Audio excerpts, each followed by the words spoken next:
Hail to thee, my kindred. I hope you're all having a wonderful morning, afternoon, evening, and night, wherever and whenever you are. I had to fiddle with my devices here real quick because, for whatever reason, they were not wanting to cooperate. Such a shame. I did get them to work eventually, though. I couldn't understand why my own stream would not pop up on YouTube. Well, it is now. I know it is, technically. But it wouldn't do so on what I used to read the chat. So I was just struggling there with it for a minute. Sorry for the wastage of time there. That is only very few minutes. So I'm basically complaining about nothing. Such is the way of life. We're continuing Hunter the Parenting. And I know we still have to finish up that lore video, but I kind of want to watch at least one or two of these before I actually go on to the lore video. Because I feel like that would be, a bit more, well, I just want to have fun, I want to be entertained before I go into the mind-boggling nature of World of Darkness.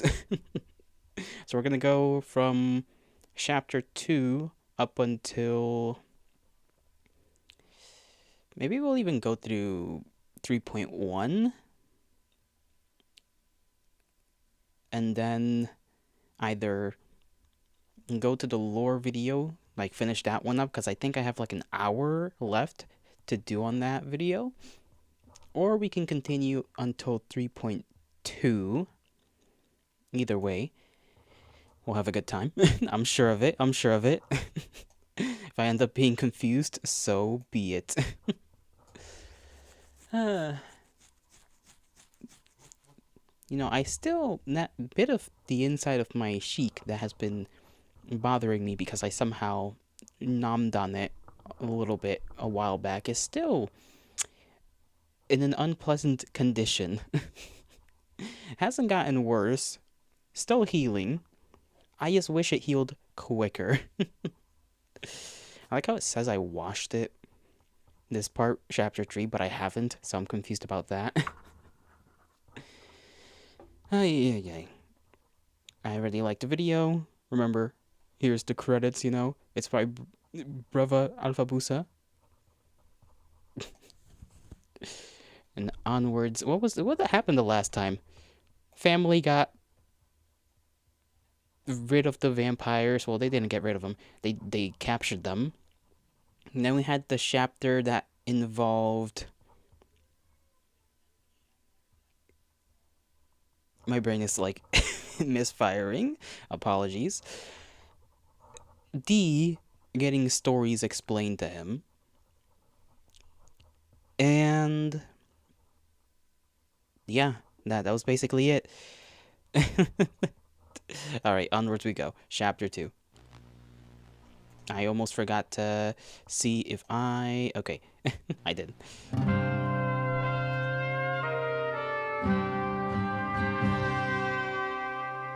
If the vampires had a torture wrestling match, it's still a wild thing. I don't choose to be immoral, it's just what I am. I don't think that's a good excuse.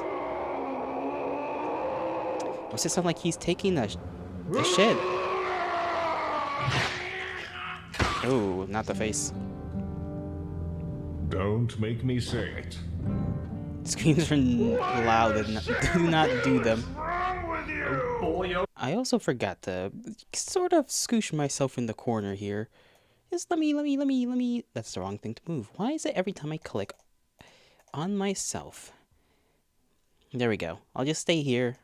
My cute little face can remain on the screen. Just there in the corner. Trying to not block any dialogue, and damn. Why's that vampire kind of got a dumpy on him, though? Packing that bakery, as they say. Boy of the boyest of boys, please, I beg you, let us begin. What war crimes are on the docket tonight? Oh, that's Must Lord. I guess? Bustard comes in gas? Why don't you open We up love the can Bustard. and look inside, you Little fucking wretch! do not ruin my son's first interrogation, blank. Oi, Oi. I know I'm not the only one here Yeah. that has watched Yeah. Interview with the Vampire. You make this joke every time. It is a clever and funny reference. I don't know what that show is. Is it an actual show? I imagine it's an actual show. Should I watch it, though? Now that is the true question. No. Why does that one wish to be stabbed, freaky fucker? What it's like. Oh, here we You go. wretched, pissy fuckers will never know what it's like. You go out of the sun and buy your cream crackers, your wheat Bix, and your fucking cream crackers. You finish college and shit in a crap little toilet and play Snake on your phone. Gotta admit, bruv, not very relatable. Fuck you, toilet shitter. Your identity Toilet is shitter. something we will never have again. We are persecuted by your refusal to yield to your letters. I like how it says high security on the little gate. And it's like a 2-stage gate. It reminds me of one of those bird cages with the bottom part and then the top part. And I don't think that has ever made sense to me. I think it's meant to be like that so that you can exchange the little cups you usually put in bird cages, so that you can change the water, you can change the food. Is it supposed to be the same thing just for this guy? Just a bigger version of it, I guess. Dee did say that if Dor was the one to make the cage, then it all should be fine. It all should be fine and dandy. And when we deny our natures, Cain's own principles of universalizability are shattered. I'm sorry, Kane's what? Get up! Anyway, the point is we cannot eat cream crackers anymore. No, Speak of not cream the crackers lack as of some cream halcyon crackers. dream. Boys on an all-meat diet and has never been stronger. I keep getting the meat sweats. Not now, son. I'm speaking to the monsters. Monster? Oh. I'll show you a fucking monster. This guy concerns me. Blank bodies are parasites. You kill people and you eat them. To allow you to persist is to abet genocide. Abet genocide? You are genociding us right now! Your life has already ended, Tick. I can't kill a corpse. Holy fucking shit, fellas! Wouldn't this guy make such a good Ventru? Kindred do not live, we unlive. Ooh, we do not do things all day, we do things all night. I'm gonna be honest, I kind of forgot who the Ventru were. I've already forgotten some of the lore. Oh no. I'm gonna need to refamiliarize myself immediately.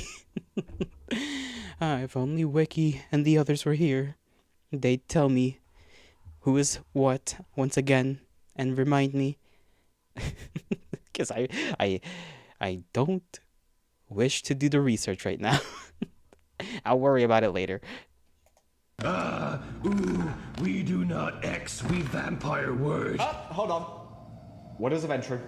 Oh, whoopsie. Now I've platformed the antediluvian concept of clans. Good job! Good job! Who cares? The clans in the masquerade can burn, along with all the other Camarilla Anarch bullshit. I remember those. Anna. The masquerade? Carmilla, the first vampire. Oh my god, Piotr! Oh, I'm sorry, sweetheart. Are you afraid of a little masquerade breach? Well, take the prince's pussy out of your mouth and start acting like Cainites. Ooh, God damn. it. These fuckers, you fuckers, wouldn't even be alive if we took over. Piotr! And we could. Peter, we don't got the resources yet to You make drinking cami piss lick? We're the goddamn Sabbat, the Sword of Cain. And Ape, what does the Sword of Cain do? It falls where it pleases. Amen. Edgelord over here really is into the bit. Heavens.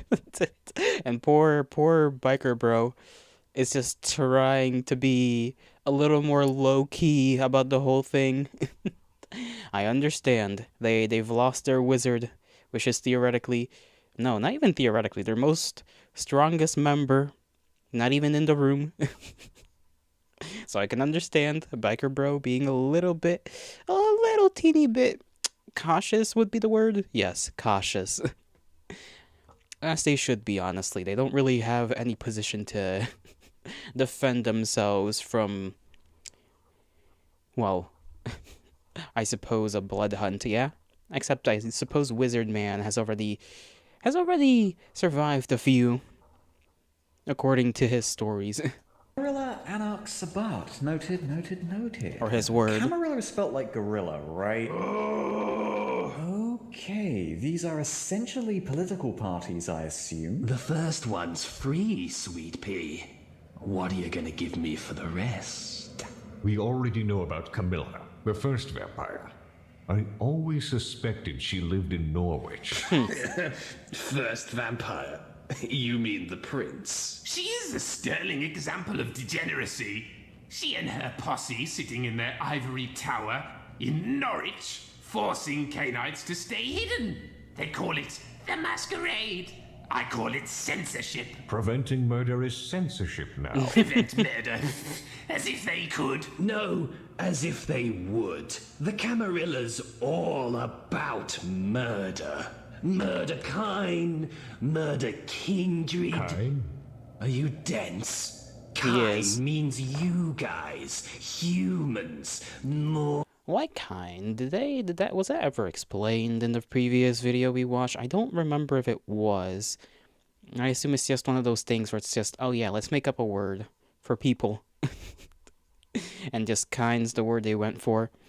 Unless it has a meaning, which I just simply do not know about. I would not be surprised. Mortals. Animals! And while you're wasting time with us, the Cammies are playing you like good little puppets. Come again? That's just a common tactic of theirs. See, we Sabbat believe in liberty and revolution. That's one way to put it. Kenites. That's right. But the Camarilla, they believe in slavery and serfdom for our kind. And what about our kind? Your kind are just livestock. That's it. That's just the way of things. No matter what you do, mortals are just meat. The only way out is the embrace.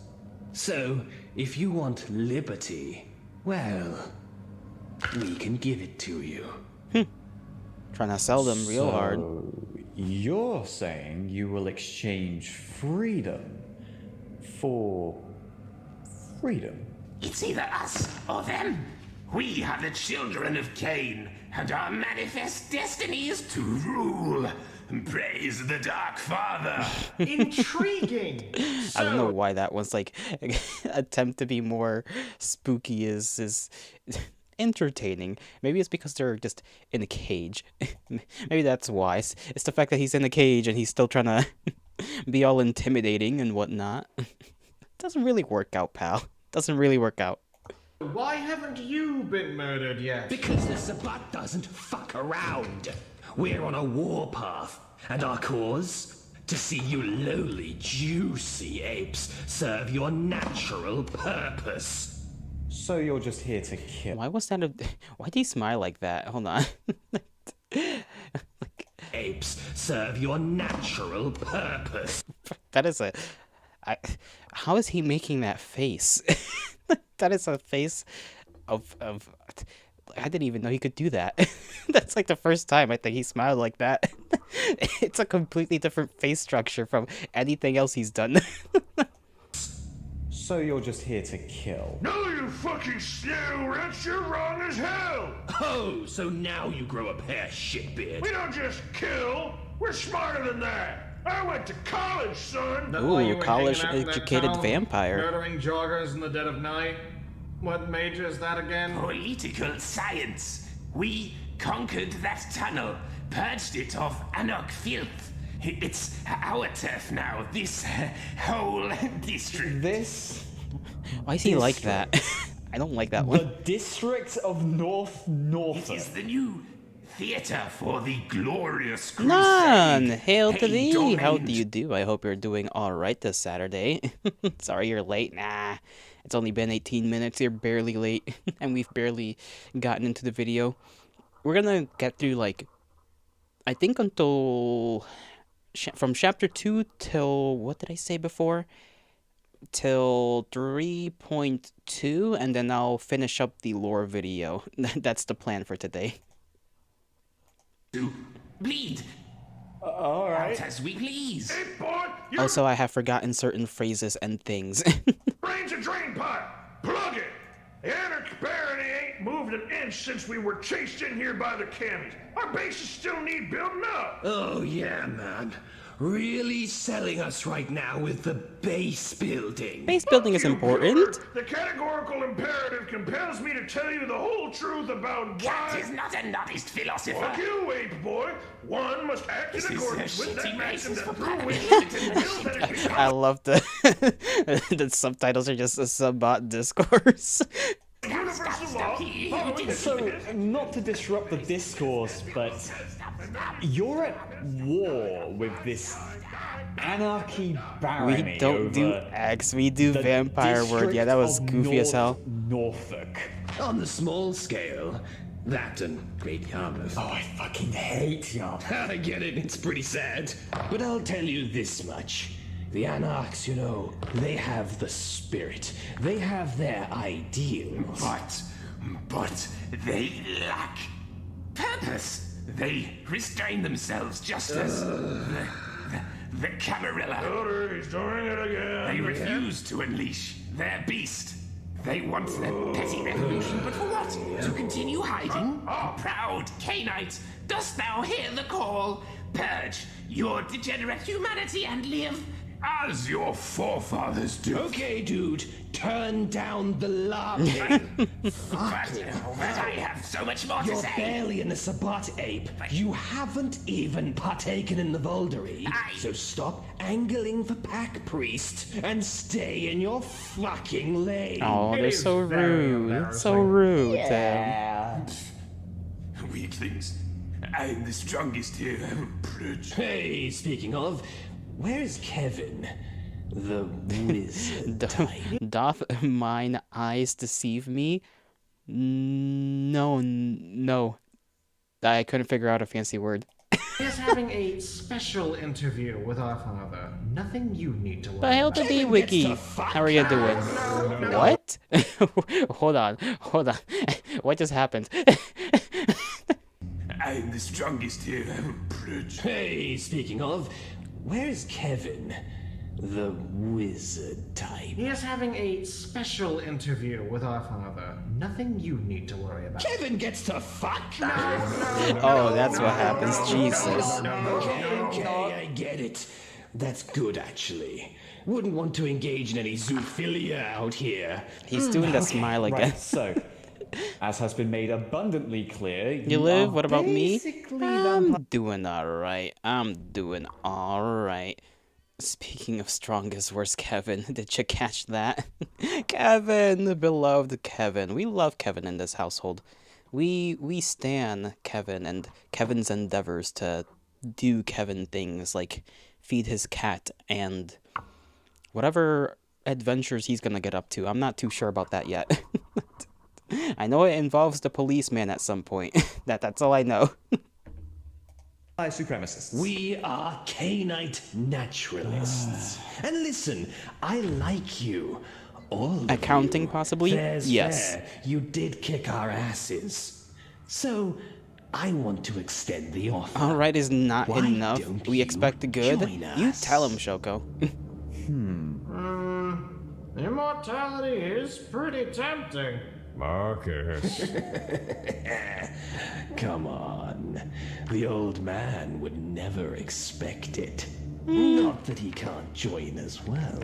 Wouldn't that be funny? I'm being serious. Immortality, supremacy, a new family.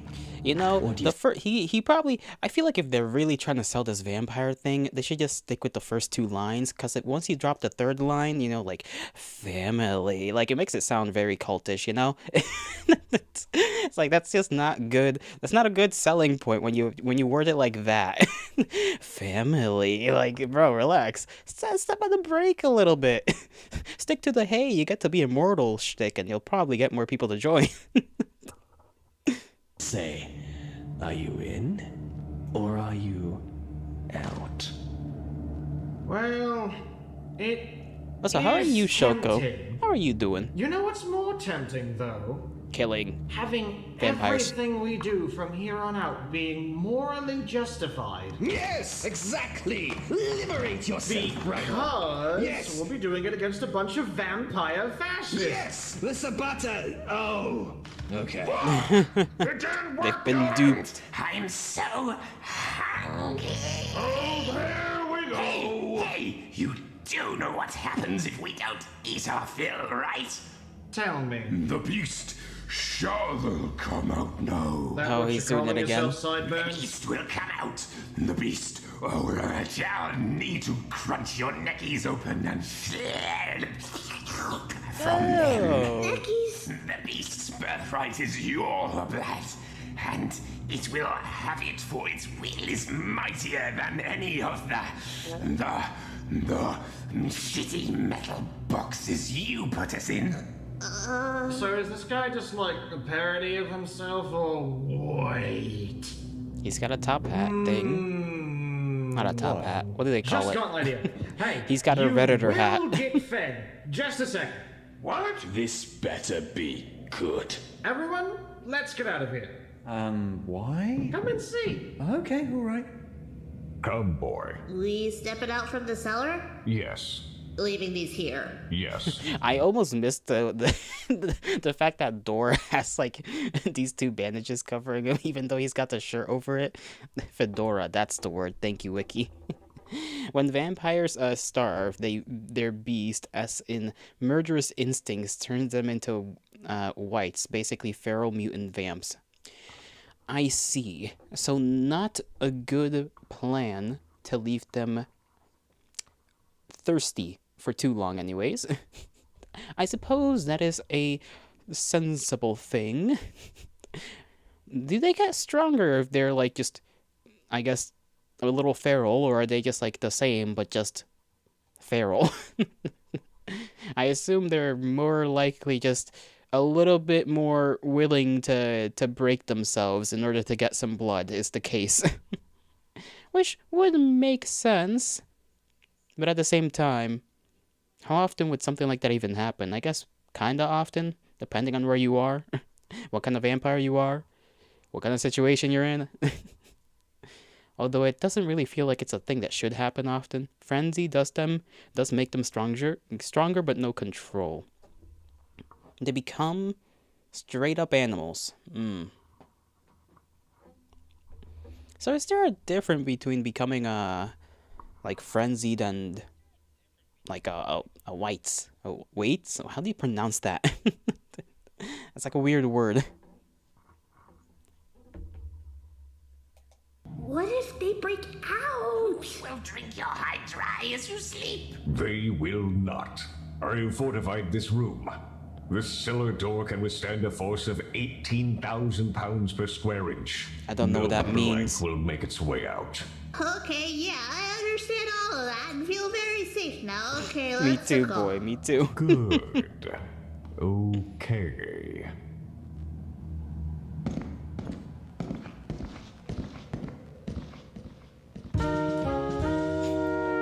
I love this picture. Look at the look at how happy D looks.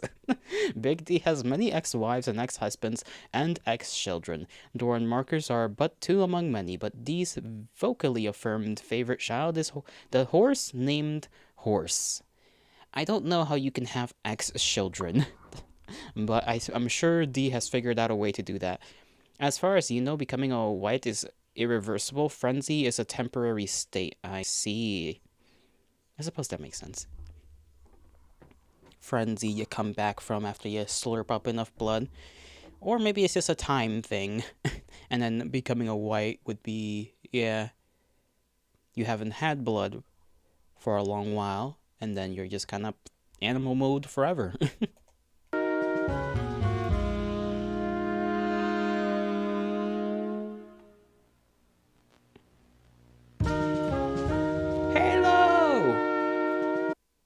Kitten often serves as a stabilizing influence to Boy. However, when they first met, Boy was sick with puberty disease, unfortunate, attacking violently with big stones. Boy was later cured with meat, and now Kitten and Boy play deathmatch together every Wednesday. What is that, a pack of goblin pies? Goblinos? That is a very confusing Xbox controller. Look at that thing. How does one even... That thing's got 1, 2 joysticks. This is also a joystick. That is the little plus sign, the D-pad. Oh, jeez. Maybe he got disowned by his kids. Maybe that's... I didn't consider that, none. I didn't consider that. D could get disowned by his own children. I thought it was only the other way around, but sure. This is obviously Half-Life, and we got Halos.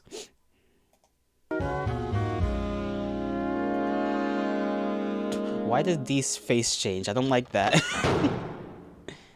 Looks like one of those fake, prediction PS3 controllers.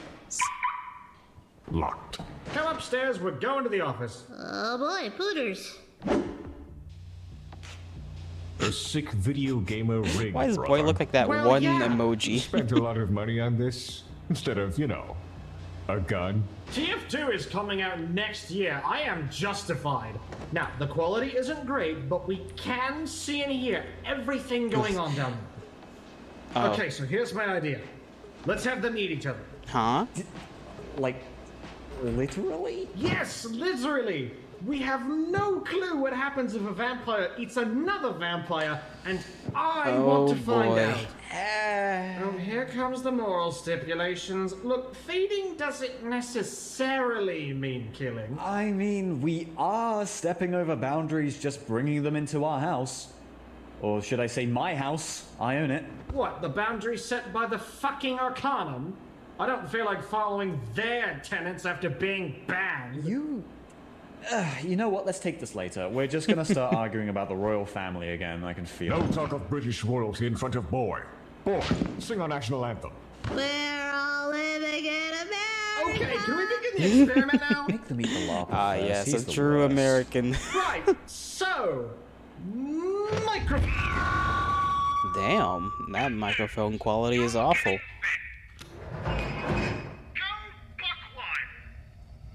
Why is biker guy crying there for a second? Don't volunteering me for black bag duty, degenerate. That's really kind of your call. Forget it.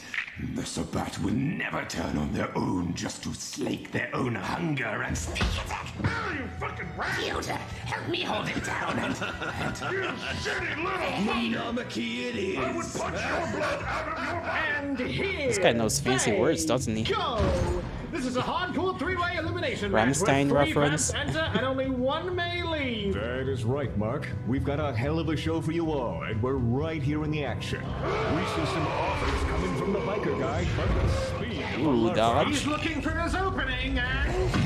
First blood! Youch. what a maneuver!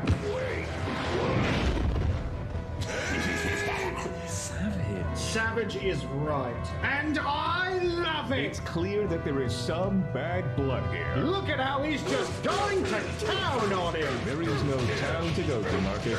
But is this a reversal? Ooh, big old punch. Vintage biker bro! He's got him in a chokehold! His eye's gonna pop out if he's not careful. It's desperate times here for Larry. Will the sludge lad break the pin? I would root for Biker if I didn't know what was gonna happen. Could his time be now? That was a very funny reference, boy. Thank you. Say, do Aw. you think this is a solid warning of what happens when one embraces their monster and loses their soul? No. Boys, would you look at this? Lopaluri Oh, is no. retaliating and... Oh, he's doing it! He breaks the hold! Reverses it. Is Oh, shit. this some Oh, kind of shit. hold? No, it's DDT! It's an impaler The DDT! biker is down. Banging and banging. Oh, I hate I him. believe the larper went over. 1, 2, 3. Marcus, I'm not sure that biker will ever ride again. Me neither, Door. And look, in a shocking turn, What the fuck is that face? What is that face? Why is that face he's making? I don't like this face. This face should never appear on my screen again. calling Slime Boy out! Piotr, you treasonous dog. Fish your death like a true Sabbat. You know, Abe, I always liked your spirit. I bet it'll taste great. Sludgeland was invisible! Good lord in heaven! Like this? You're right. Why does it look like he's about to kiss him? This better not get weird, you know? I do not feel like watching a vampire yaoi happen in front of me, especially not between these two. Moi, no moi, none at all. You hear me? Save that for the after show. We'll go slower. Piotr, please. Hey, kid, shh, don't worry. I was just putting on a show. After all, we're family. You mean it? Do I mean it? Foreplay, no. Come on. What do you think?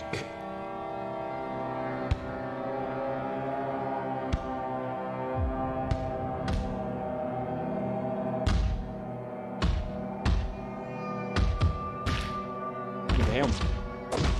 Alright, he's got some anger issues, you know? He's got a little bit of anger issues.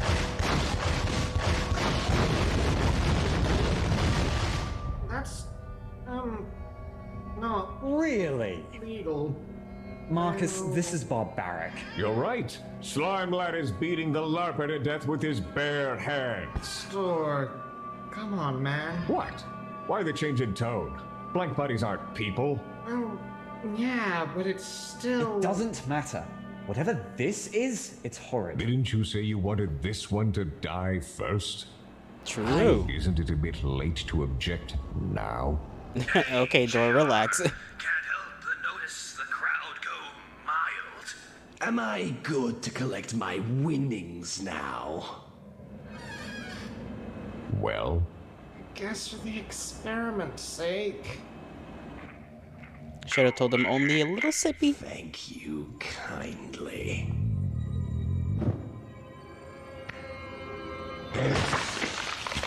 There he goes. Perverse. Poor boy, getting traumatized. Yeah. you are uncomfortable because the one dying seems so human. But I can assure you, he is no different from the creature eating him alive. All vampires are destined to become monsters. Each one slain is who knows how many lives saved. Well, considering what's about to happen, That is why I don't do think the not math is hesitate to mathing. cheer and make sport of their death, and why you shouldn't either. I don't know, Dad. It seems like it might be more complicated than that. Son, I learned many harsh lessons in my old mining days. This was one of them. But you are right, boy. They are also afraid because they are British. of course. National anthem. Next verse. You'll take my life, but I'll take yours too. Living in America. Oh yeah. Thanks, Ape. Okay, that was a little unnecessary. Delicious. And now, a second helping. Order. Please. You know, Ape Boy, I actually thought about sparing him. I kinda liked him. But you, despite the vinculum, old man, I never liked you. No! No! And, well, there he goes. He's already pretty beefy looking before even munching on that guy, this was let all alone when he munches on horrifying. him. D, what the hell was that? I got some rather tasty information out of that Kevin guy. He told me the chapter house in Yarmouth. What are you doing? Hello, Father. This is We the were first time he's engaging in a actually looking marginally distressed. sadistic professional wrestling commentary. What the fuck is that vampire doing? Oh, yeah, we made them meet each other to see what had happened. You're letting them deoblerize each other? Yeah, I mean, what? You stupid boy! Letting vampires deoblerize each other in our cellar? You're going to have them? Nice booty. What the hell is that poster? Hold on, I gotta... David... something. All I got is the word David. The other, I think that's a B. O... S, maybe? Or a T. It depends on whether this O is actually an A. Although that might not be a B, because a B would be like, you know, I would have that bit covered, so it might be an S.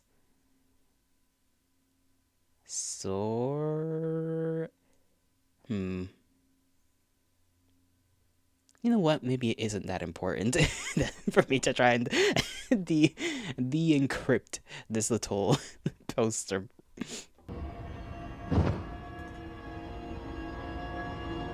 Immediately break out. The door. What? He broke through the door.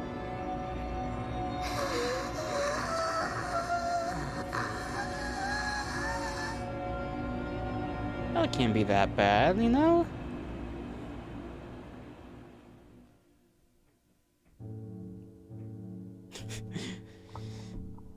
Ah, they're in for a fight. Ooh, fancy skull. Okay, maybe not fancy. Pretty common, actually.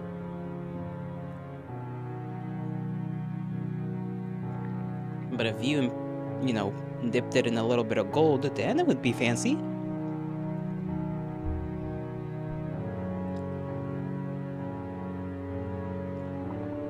I'm like moving around and I'm pretty sure you guys can hear that. I apologize. I try to stay very still in my chair so that this damn microphone doesn't move around.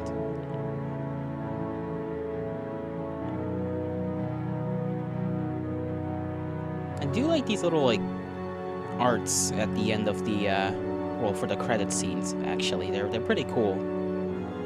Wolves and the burning sword.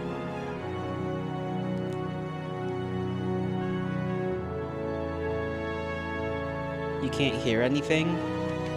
Oh, okay. That's good. That's good.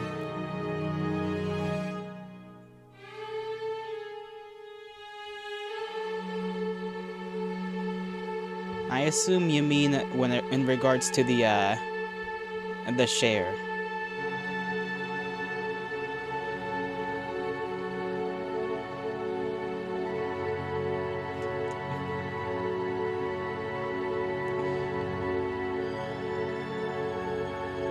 Or maybe not. Maybe the music is is it too loud?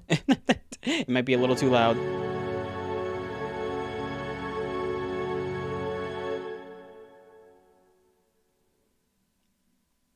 Speak more clearly? What do you mean, speak more clearly? None, you heard me before. And I can hear myself too. So don't you play games with me, Sonny.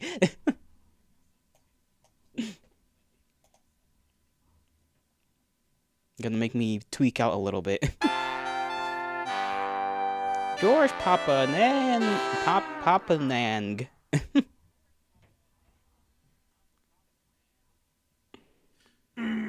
If you wanted, it'd be very appreciated if you considered checking out our Patreon and spilling your shitty blood all over it. Okay, thank you. And good night. Remember, support children who go to college. College is expensive. It's very difficult to live in this world without a college degree. It's difficult to live in it with a college degree. So, support your local colleges, once they're not for profit. The final thoughts before death. All right. Next chapter. Yes. Anything to say before we begin?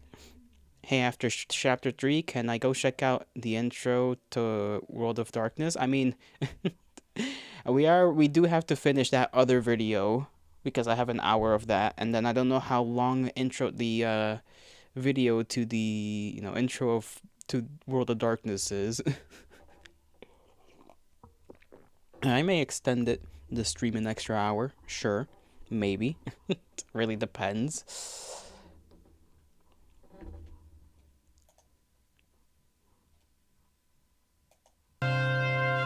Hunters hunted. Didn't I like the video? Okay, I did. It's just not showing up on this thing right here.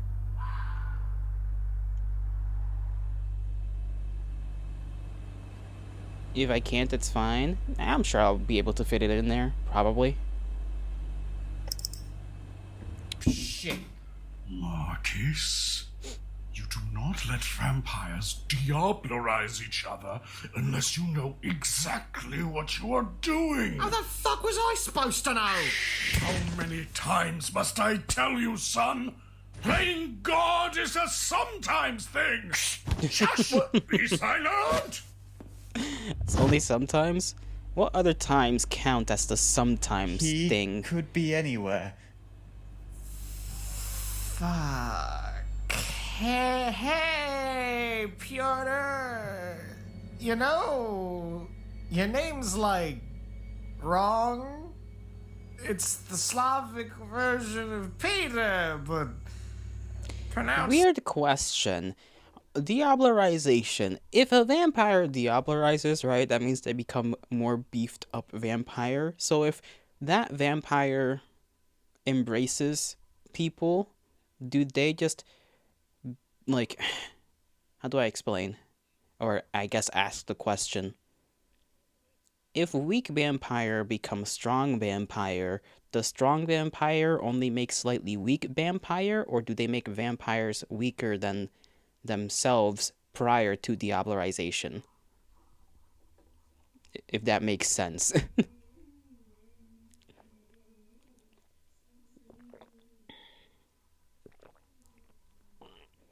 You can tell me to rephrase that if it didn't make sense, by the way. Cuz I feel like, it's a pretty sweet deal. They make vampires one generation below.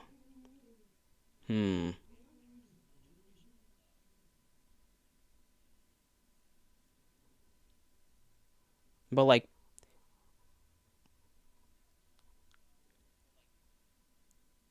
normal, like as in if they were, let's say, like 7th generation, they only make an 8th even after diablerization.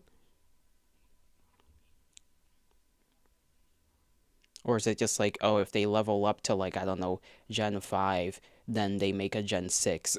If that... Because I understand vampires make one that's below them, but, like, I don't know how it works once you diablerize people. I guess other vampires. Because I'm assuming you become greater generations, right? And therefore you would then make one that's below that new generation you're technically a part of. Basically that? Okay. Thank you. I truly needed that. Yes, 5th generation diablerizes are not, they don't make 6 gens. The Gen 5 will make a 6th gen. Okay. So, okay. Diablerize or not makes a 6th gen. Okay. That makes, okay. Damn. Phonetically. Boy, this is very bad. Got it. What are you doing? Bro trying to get out the If he's window. strong enough to make Dad sweat, then it's silly to fight him here. Come on, he's an ambush predator. If we get him outside, he'll have to fight us out in the open. Marcus, it's 2 stories. Don't. Man, he's. Yep. Okay, 2 stories shouldn't be that bad. Come on. Actually, I forgot. British, right? So. Oh, hold on. How does that work again? First floor is floor 0. No, it would still be 2 stories, because then even if it's 0 plus 1 and 2, that would be 3 stories. So never mind. I was gonna be saying something dumb. Boy was doing it to door. What do you mean boy was doing it to door? Hold on.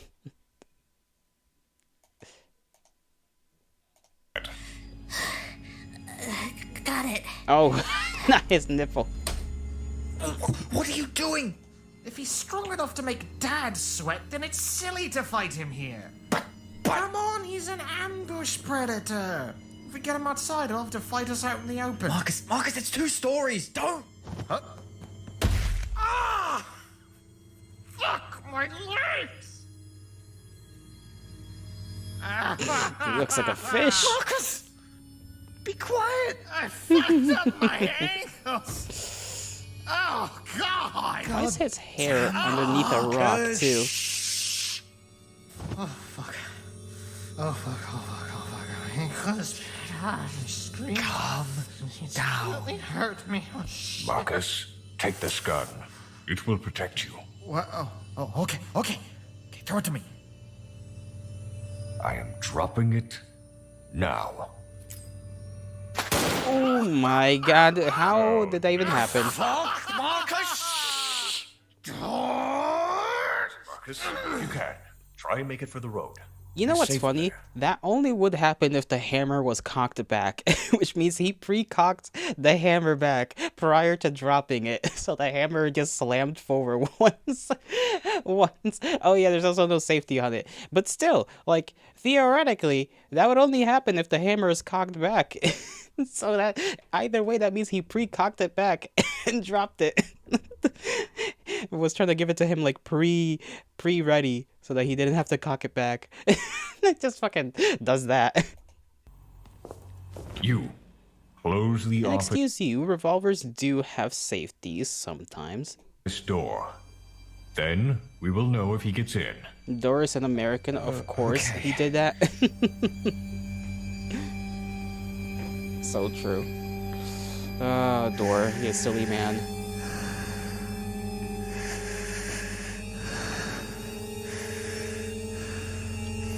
This shit just turned into a horror game real quick, huh?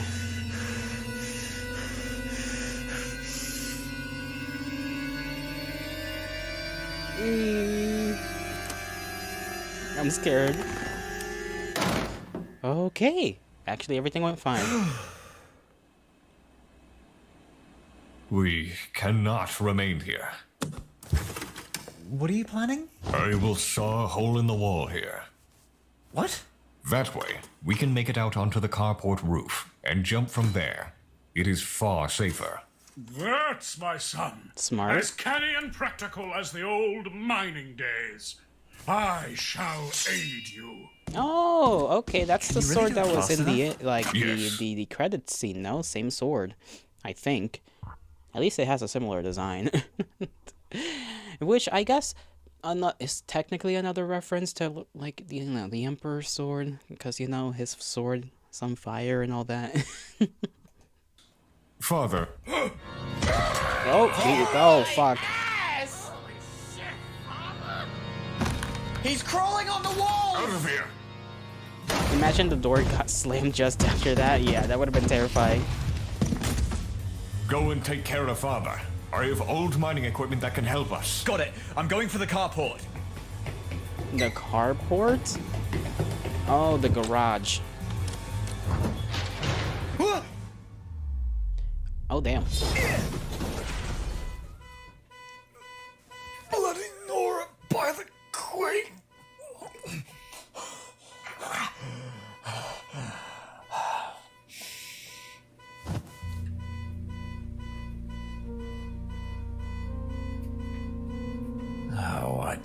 don't like how clever you are.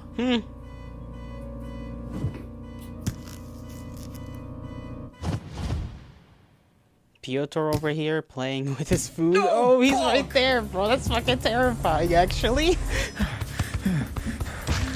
Hey, they had more goblinos or whatever. God, I don't like the idea of like invisible guy with red eyes. Should have taken my offer. Damn, bro is boy. swole. Now you're dead and buried. Well, just buried for now. Don't worry. I genuinely forgot how soap he got. Be right with you.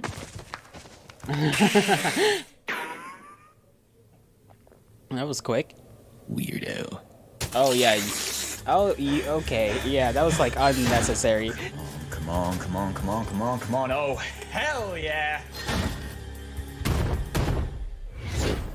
Stilts, amazing. I knew these would come in handy! How?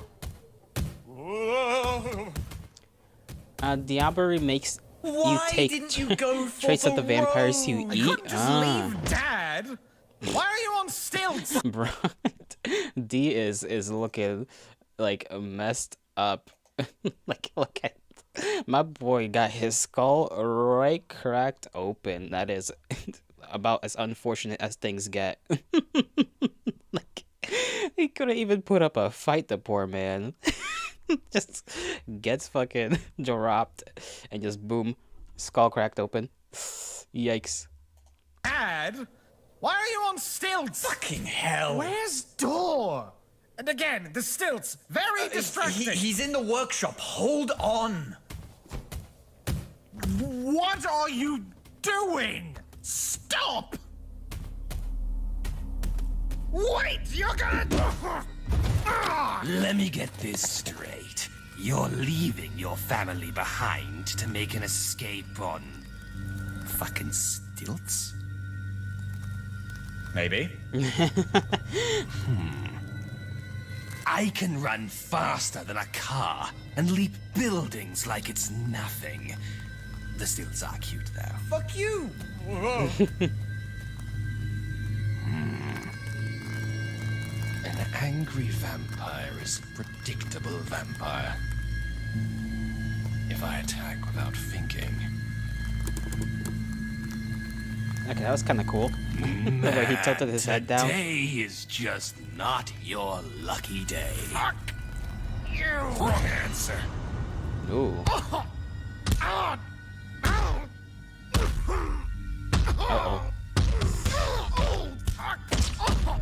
He's doing to him what he did to Ape Boy. Stop!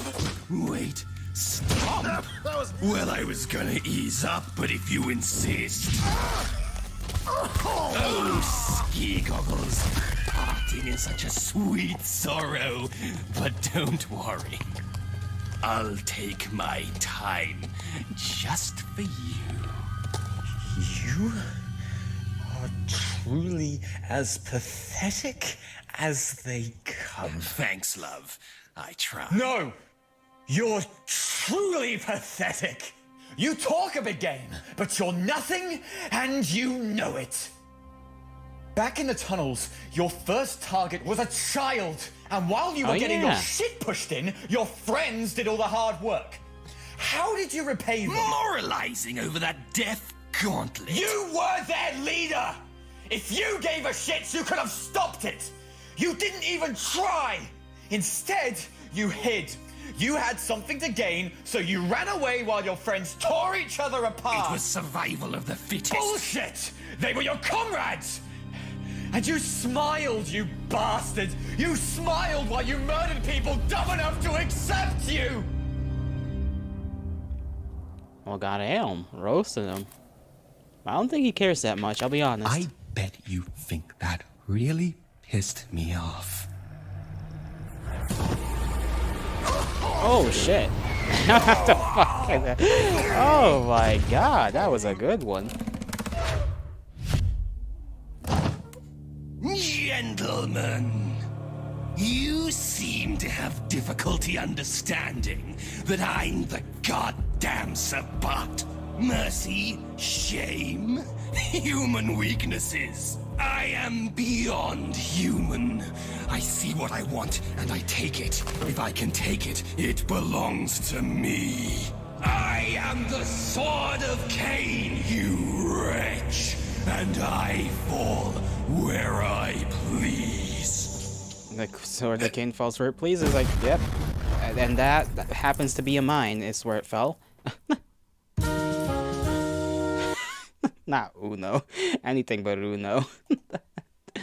He wants you to think he doesn't care because he's supposed to be above humanity, but he isn't, and he knows it. I mean, maybe. Maybe. You know, vampires, they have shown they are very emotional creatures at times. And they just tend to give a shit about different things, I suppose. Shitbeard. Date of death, June 8th, 1995. Cause, the King's College Bikers for Blood. Donation drive, disappearance of 1995. Okay, so he disappeared during a blood drive. So, what? The yoink? Some vampire yoinked him, I assume? Ape. Date of death. I was gonna say death of death. September 5th, 2005. Hit in the head with a shovel. Put in a mass grave. Why, I guess, would be my question to that. And then Piotr, maybe that's why he wears the hat.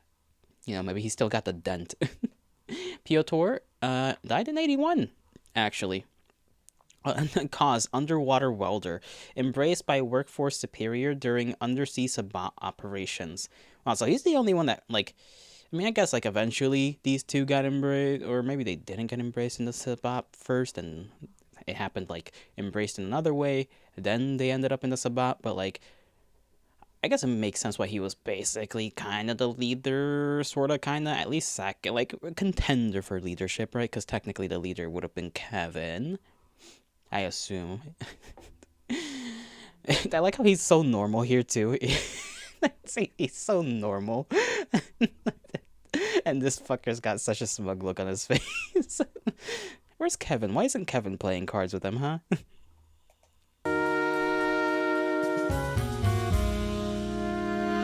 Sabat. Let me see what you just wrote there, because it's not showing up on this chat for whatever reason. Sabat recruitment tactics. They mass embrace shock troops called shovelheads by doing that. Okay, I can't. That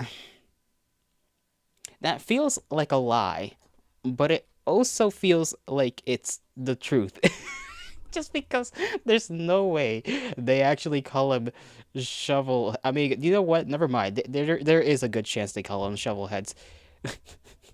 That's just such a dumb thing to call him.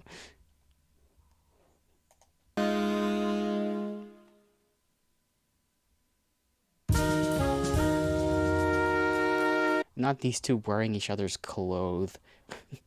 They're LARPing at each other.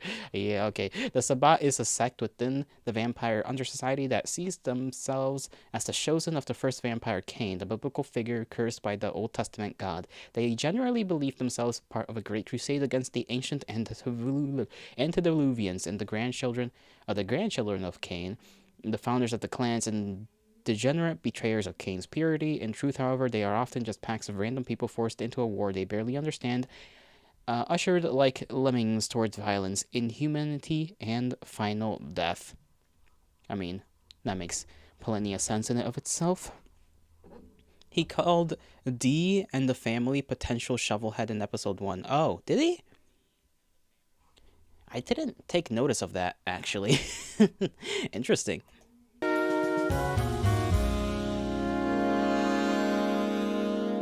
Actually, let me check on something real quick before we continue on. Okay.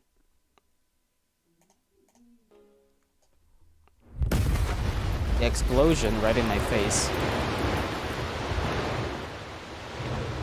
Fuck! There goes a leg. That's my favorite leg. He's alive? You set up a fucking minefield in your own front lawn. I am beyond you. Officially, the term, let me see. Officially, the term official term because they're not true Sabat. They're just basically conscript who die in human wave attacks. I mean, I kind of forgot that these are vampires, so like vampire human waves attacks versus other vampires probably isn't a great idea. Against anything else, yeah, I would assume pretty decent strategy against other vampires and other very strong supernatural things. And probably not the best strategy you can employ, but hey, who am I to judge? Human, but not beyond rage. You little pricks! You'll die screaming! Blank body. Oh, Dorn showed up. When did he get all this? How does it feel? Being prey again. Prey! You think now's the time to crack jokes? Do you think I'm joking? Alright, Mr. Western. Hunter bravado! Your dime a dozen trash! This shit'll heal in a heartbeat. Too bad you don't have a heartbeat. There you go again. I don't understand what that shovel said. Pinaldo, something like that. You're even the last man standing. You and the kid. That's rich. But your jacket won't save you. It doesn't need to save me. Just slow you down. Get him, Dor, get him. We'll see about that. You interrupting our moment. Old mining days you're weren't about digging. It You know that seems busted also leg, you can't the reach me shovel in says time. Poundland. But you're thinking Oh, maybe you can jump over these mines. Poundland. Get to me That's before I pull interesting. the trigger. Maybe you can, but maybe you can't. Maybe my gun finds you, and maybe the force of a 45 caliber bullet sends you plummeting straight to hell. Me, I like those odds, but you have an eternity to lose.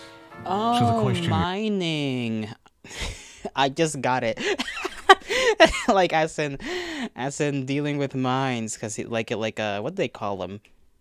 I forgot the technical name for those people. Like mining, you know, like taking care of mines and shit. You know, it takes me time to get these things. is, you want to live forever, son. Now you're feeling lucky.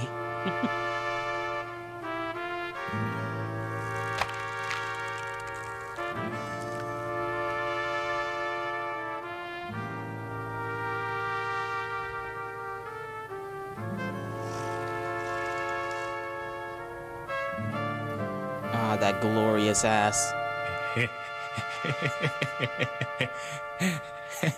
I'd rather measure the dent in your skull, shovelhead!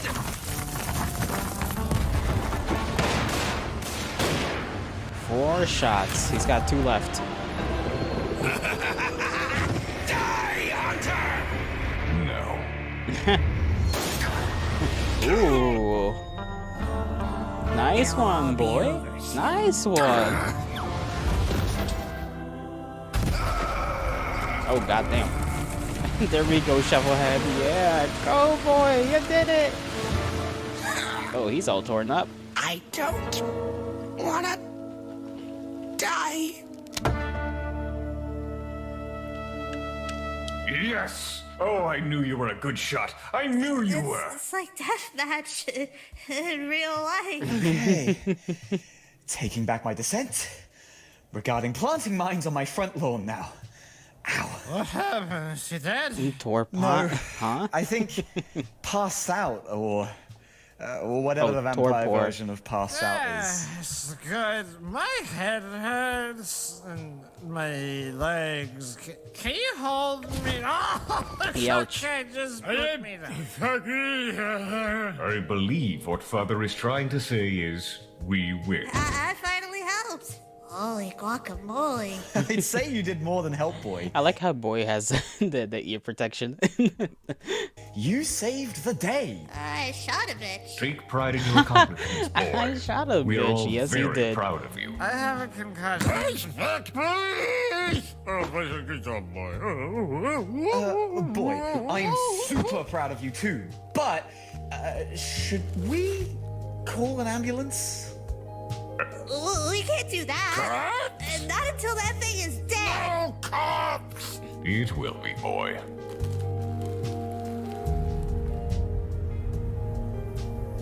Yeah, you know, I guess I never thought about the fact that, like, oh yeah, modern weaponry probably, you know, probably is a bit of a problem for supernatural things, even if it doesn't outright kill them. Marcus. Man, are you gonna lecture me right now? I know the window is a bad idea, but please! You should come with me to the range. Oh! Right. We'll get to that in the lore video. Maybe Gotcha. if you play Gmod with us. Gmod. Fine. Oh my god, yeah. I can't wait to show off the Hovertub house. The Eternal Kleiner Death Machine. And boy, you've done so well today. As a reward, I will bake you a cake. Yay! Any flavor of meat you want, son. Venison for days. Yes. All's well that ends well. So, who's up for some ambulance? Oh yeah. Are you good, Grampy? I can taste my teeth. Go back Ew. to sleep, Dad. I mean, isn't that normal though? You know what? Getting my ass beat makes me hungry. Let's go eat some cream crackers. That'd be all right. An ambulance. Yeah. Oh, you know, I actually have a house alarm that calls 999 when... Uh-oh.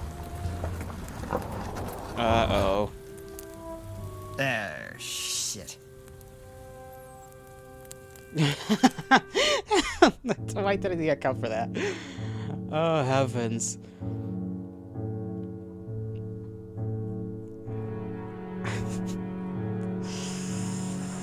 Yikes.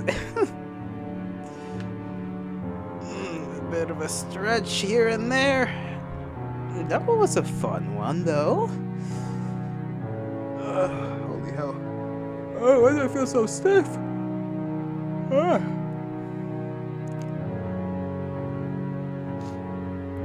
Alright, so which one are we gonna watch first? I guess we could watch the one we watched last time. We can finish that one up first.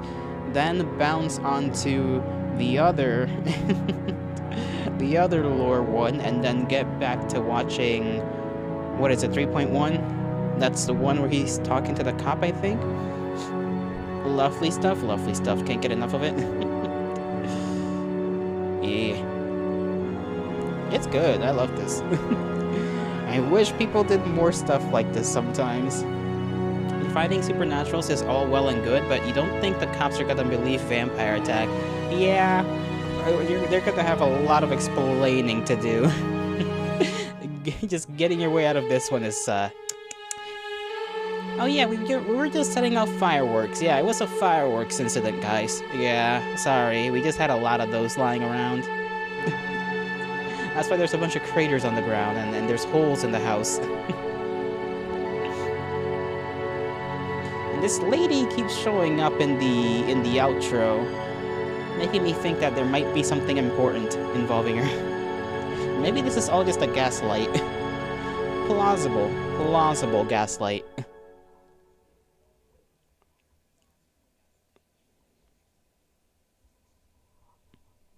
She's the Vision, you think? Well, thanks for the spoiler.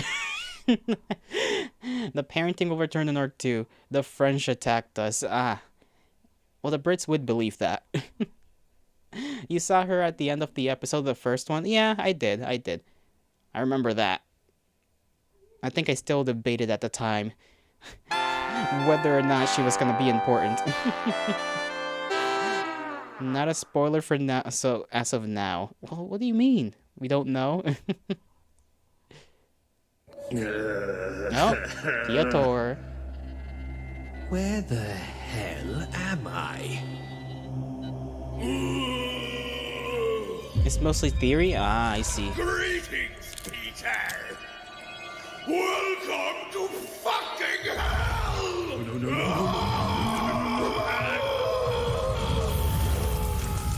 that was pretty good. Carl? That was Carl.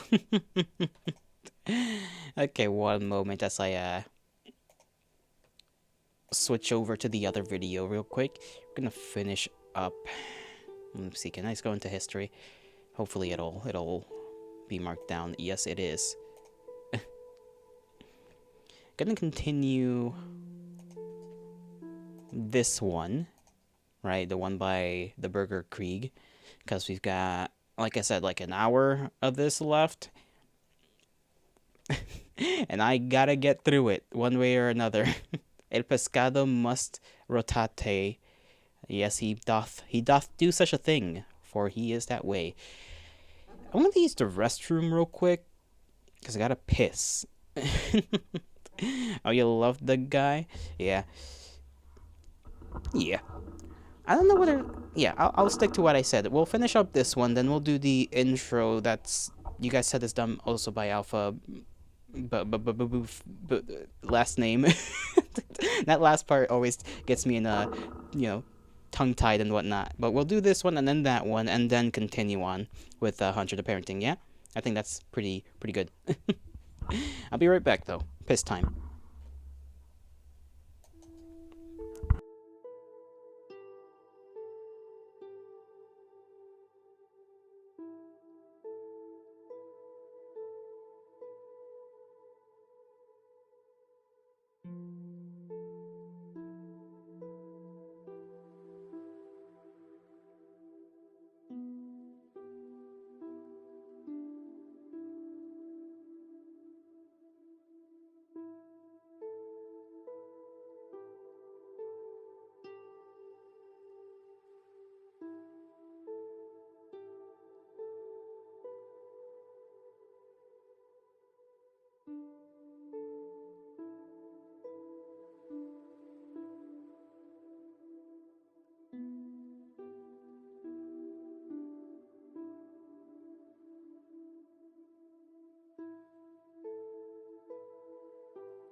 Returneth I haveth.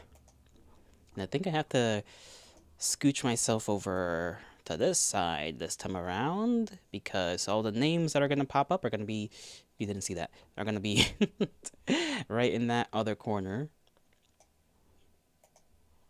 Obviously, this video is by the Burger Krieg, which I almost said the Burger King, mind you, twice. Every time I read his name, it makes me want to say Burger King.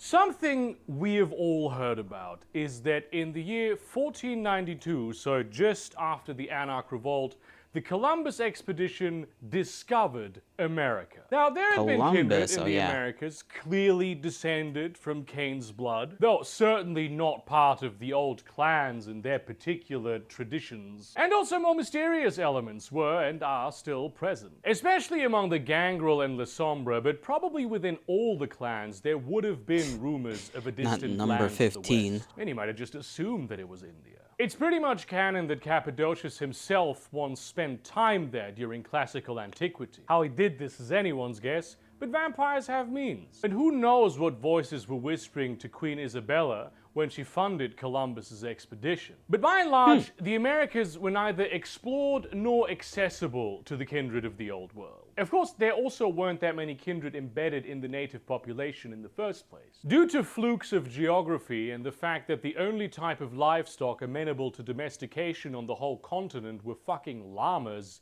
the population density was pretty low overall. They had to resort to domesticating hamsters. Yes, there were a number of... Yeah, it makes a lot of sense that there wouldn't be a lot of vampires when the restraints for human population are llamas and hamsters. Whether you could domesticate those two things. That's tough. And yeah, guinea pigs. I think that's what he meant by hamsters. I think he meant guinea pigs. Although maybe are hamsters are they an America's thing? Because I know guinea pigs are. But I didn't know hamsters were like an America's thing. Creature, I mean. I don't know why I'm referring to these creatures as things. Like, to be fair, I don't know much about what animals belong to which continents. So I wouldn't be surprised if hamsters were just in there, or just in the Americas, before they spread all over the place as pets. glorious cities over the millennia. Cahokia, Cusco, Tikal, Tenochtitlan. But very few of them survived as major population centers for more than a few centuries. It wasn't an untenable situation, but many more kindred would have to live in the wilderness in some fashion. Your college professor went to... with all the particular dangers that entail. Went to where? Unfortunately, this Peru part and of some? the law Oh, is no. not very well explored. Not the guinea Gangle would have pigs. thrived here, but given how common nomadic lifestyles were within indigenous people, like in general, especially like North America, the Ravnos probably would have as well. The plagues and genocides European colonizers brought over, of course, would have decimated their feeding grounds. Many would have failed to adapt. Not to mention that some plagues can kill kindred too, and the Westerners coming along to kill natives would often develop a thirst for genocide as well. After all, is it really diablerie if it's a kindred with no traceable lineage? Those pre-Columbian kindred... That's such a strange defense line. And Ash, how are you doing? Hey, how's your day going? But what a defense. Is it diablerie if they don't belong to anyone? Like, come on, bro. That's flimsy as hell.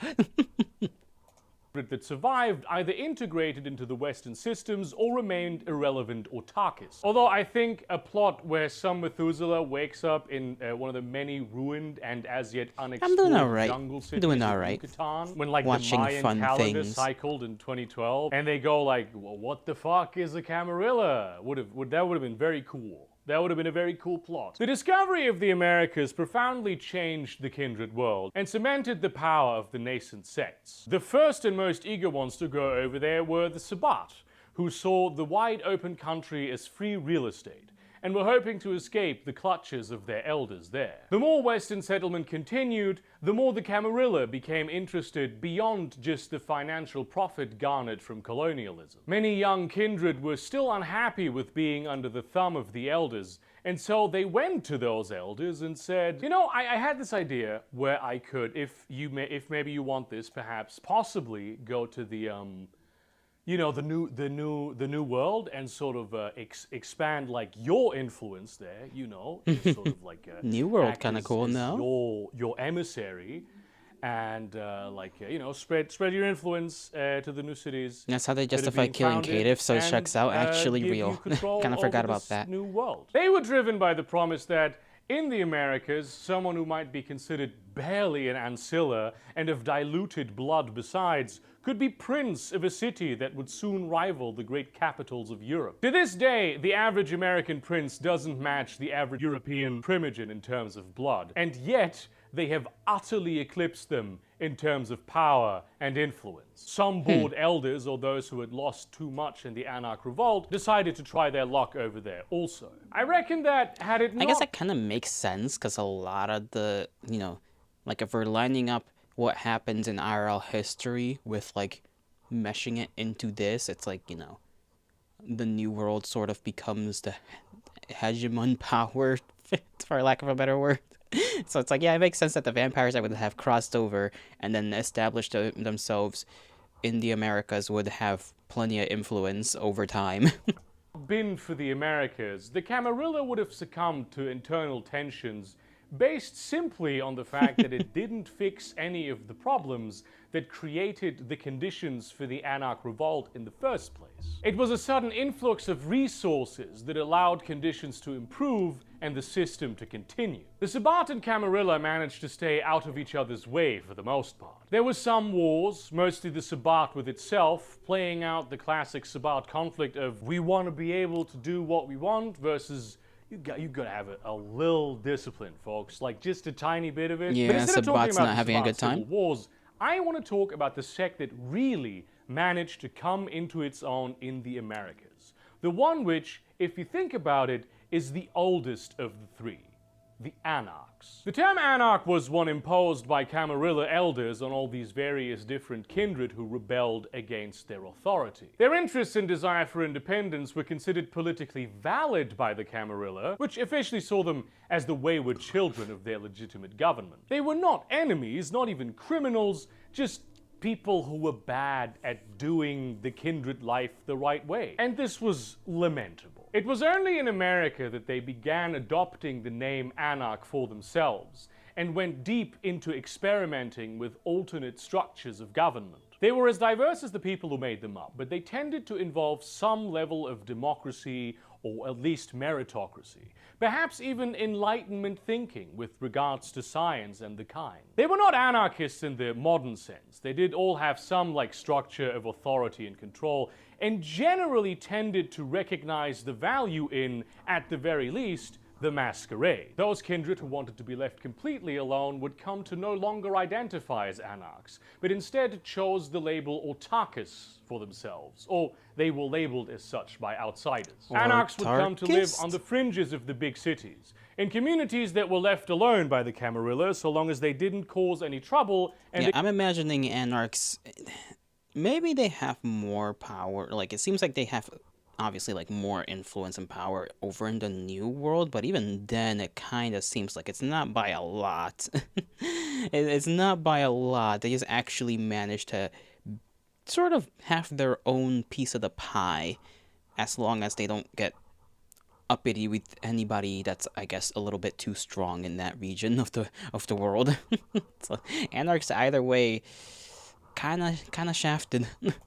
Occasionally paid their dues. They were, in a way, sovereign citizens. Now, the Camarilla would constantly manipulate their power dynamics, creating strong pressure toward power structure that resembled the Camarilla more than the purely democratic or truly anarchistic power structures that many anarchs desired. The more Camarilla light the anarchs were, the less the Camarilla would interfere with them. Additionally, being relegated to the borderlands meant they would always be the first to suffer from Sabbat incursions. These factors made it so that when what we consider anarchist theory rolled around, very few anarch living arrangement actually looked particularly anarchist. While at the same time, the fact that it was hella dangerous to be an anarch made it so young perspectives would always replenish the old. The great anarch victory happened in the 1940s, when the anarchs purged the Camarilla from Los Angeles, and eventually San Francisco, and then the other major Californian cities, in order to establish the Anarch Free State. Unsurprisingly, it was one of the more California, I'm sure that went absolutely well.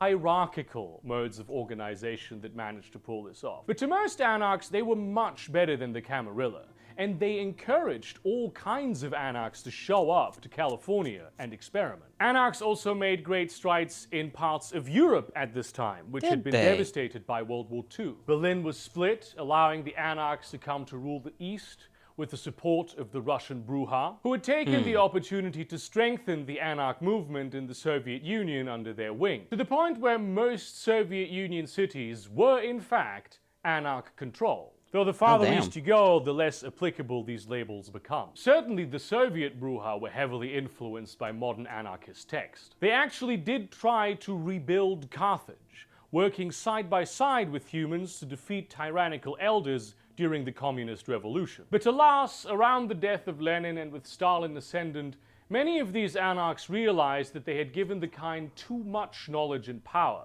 and began using their supernatural abilities to terrify the councils and assemblies into doing their bidding. You've walked in on some things that cannot be explained very easily. Vampire Masquerade lore. That's the most straightforward most straightforward way to explain things. 3 hours? Yes. And this is just for the vampires and not any of the other supernatural things in this world. Disappearing into the dark bowels of the Soviet bureaucracy. Violence and paranoia became the tools with which these anarchs protected themselves against perceived threats from kind they considered, in theory, equals. Just not quite as equal as vampires hate everything, including themselves. Which, in a themselves. sense, is kind of what happened in the real Soviet Union as well. One of the first things that they did was abolishing the independent worker councils, the Soviets. All councils had to be run by the party. Otherwise, democracy would be used to topple democracy. And within the party, there wouldn't be that much democracy to protect democracy. Although in the world of darkness, the vampire Soviet Union ultimately fell when our old friend Baba Yaga awoke from torpor, turned the lights off, and slaughtered all the senior Soviet anarchs. Oh, damn. Smith-Russ was hit in the face by a German plane bomb and needed to recuperate, leading to turmoil in London, during which the anarchs firmly entrenched themselves not just at the fringes, but far into the center. Of course, the city never ceased to be a Camarilla domain. The truth of the matter was that the Camarilli simply didn't have the resources to care very much about what was happening on the other side of the world. So the Anarch Free State was able to develop pretty much in peace, spreading across the west coast. It did not ultimately fall to the Camarilla, but was destroyed by an altogether different type of vampire, the Quajian. The kindred of the East. Now, the Quajian will be getting their own video. They are deep and fascinating in their own right. A society as vast and complex as the Camarilla Sabbat Anarch trifecta. That sounds... Is that just like Asian vampires? Is that what they are? It sounds kind of Asian. If I'm wrong, then I'm gonna just come off as racist. Weeb vamps? Okay. And though they are vampires, they work very differently to the Western kindred. Even the name Quajian has an interesting connotation because it is ultimately just like a Chinese-Japanese compound word they had made up to give the American vampires in the Free State something to refer to them. In Asia, no Quajian refers to themselves as such, but instead use an array of names as vast as the languages and cultures of the world's biggest continent. There were a lot of cultures mushed together, and one of the internal points of conflicts was that they didn't want the name of any one of these cultures to be the official name of the kindred of the East in America. They'd already had a certain power base in the Americas, considering the West Coast part of their sphere of influence. They saw the anarchs as weak, and besides, didn't really like their ideology or at times spotty respect for the masquerade. In fact, much of the military command structure that came to define the Anarch Free State was put in place precisely to keep the Eastern kindred in check. They were the ones who destroyed the Anarch Free State. And when both sides of the conflict were licking their wounds, the Camarilla moved back in, installing Sebastian Lacroix as a rather short-lived and not particularly competent prince. Toward the end of his reign, the events of the original video game Vampire the Masquerade Bloodlines take place. He ended up ousted in 2004, returning Los Angeles to the Anarchs, but in between these points, we can, and we must, speak of perhaps the most important period in kindred history. The summer of 1999. No, seriously, this is an important summer. They wrote like 13 books about it. The Camarilla Sabbat War that happens in this time on the United States eastern seaboard is covered by the clan novels, of which there is one for each clan, and of which some are better than others. I personally love them because they cover a huge number of more or less connected plot lines in a chaotic and unnecessarily convoluted fashion. The many stories they tell are, in their totality, not good storytelling. Let's put it like that. However, all the weird coincidences, unsatisfying personal decisions, dead ends, non sequiturs, and big... Oh, so it's got like a bunch of names then, huh? The Week of Nightmares, the Avatar Storm, the Dimensional Anomaly, etc. Huh. seems like a whole thing in of itself. Is this the I was gonna say, is this the Horus heresy of vampires in the US? 1999. Lots of shit happens. Demons live. Oh, he'll get into that. Liberate themselves. I see. He'll get into it. Lipped alligator moments are very realistic in the sense that this is the awkward way in which historical events actually play out. It's an unpopular opinion, but it is a preference of mine when it comes to large-scale narratives. I don't like it when they're neat and clean and have clear-cut protagonists. I want them to be a little bit bad and meandering. I'm a big fan of verisimilitude. That's why I like this hobby. They also have them as a trilogy, which In the I whole am world? 90% Oh, damn. sure is those clan novels, but with the chapters in chronological order, perhaps with a few alterations to prevent spoilers. There's a reason why the Nosferatu clan novel is the last one you're supposed to read. Long story short, the Sabbat pools its resources and sharpens the Sword of Cain to bring it down on Camarilla-controlled Atlanta in a surprise attack, mistakenly thinking that its Malkavian prince Hodge would be easy to take down. Yeah, they almost kind of fell from the get-go, but because of the sheer amount of personnel and materiel provided, they break the city after all. They then go on a well-executed campaign to capture everything from Atlanta to Washington, with the aim of driving the Camarilla from the East Coast entirely. This happens through a collaboration of the three Sabbat archbishops Polonia of New York, Borges of Miami, and Archbishop Vikos of eventually Atlanta. You know that Tzimisce from Constantinople and Thorns? They had been sent over by the Sabbat senior leadership in Europe to coordinate things.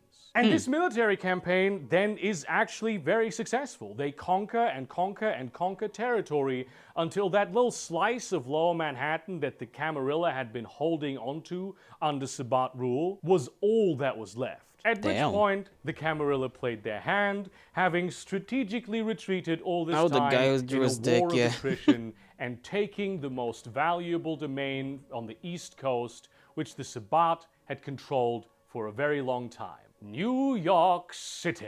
This was a catastrophic blow for the Sabbat, and only one of several destabilizing events of this time. The Cardinal Luis Ambrosio Moncada, the mastermind of the Sabbat offensive, one of the scariest villains of all time, seriously, was killed in a sort of separate chain of events that was mildly related to the main plot. There had been a contract on his head with the Banu Hakim for centuries, but whenever they would send a guy to kill him, the guy wouldn't return. It was ultimately the elder Fatima and her very good friend, Lucita de Aragon, the vengeful child of the cardinal, who would kill him in the catacombs of a small church in Madrid he hadn't left for actual hundreds of years. He's reading intelligence reports on skyscrapers, not knowing what the fuck they even were. He was one of the... that's kind of goofy. Man's just conceptualizing a skyscraper. He's like, oh yes, tall glass building made with steel. Yes, I know what those are. True strategic geniuses of the Sabbat. An anchor for a lot of talent. Archbishop Polonia moved quickly to claim the cardinal title for himself, and the first thing he did was lose New York, as we have just learned, the domain that had formed the seat of his power. Just a few years later, Sabbat regent Melinda Galbraith was murdered, and her assistant, a neonate Tzimisce, was so scared of being blamed for this that he has since just adopted her identity. Vampires are silly, yeah. So basically the Sabbat fumbled it. They just fumbled their conquest campaign. How do you even... Like, it seems like they had, like, a pretty solid little hold. I guess it's just Sabbat nature to kind of be too disorganized. I mean, because it seems like they had their shit kind of together. Like, this is, like, the one time they have their shit kind of together. And it's kind of showing that it's only kind of together. And then they get, like, their top guy dead, and then this one is taking the identity of that one, and then the other guy lost New York. Like, Sabbat fumble every single time because they always become chaos gremlins. Too big for their britches. Yeah, it's not only because like it's not like the size of the group is necessarily the issue. It genuinely is just that they have effectively. I mean, from my understanding, their leadership structure is just ass. Like anybody can be a part of the Sabbat, and there's no way to control who is or isn't. I guess obviously there's a ritual, right? There's like a process, but like it's so everywhere and probably disconnected that they have really like they probably don't have any clear numbers on how many people they have under their command at any given time, unless it's maybe for like a very specific engagement in which they're like, hey, we need roughly, let's say, like 2,000 vamps. And it's like, okay, here's a couple of groups that maybe altogether are roughly 200 or 2,000 vamps. It's never like actual numbers, you know? Vague. Yeah, it's just everything's vague.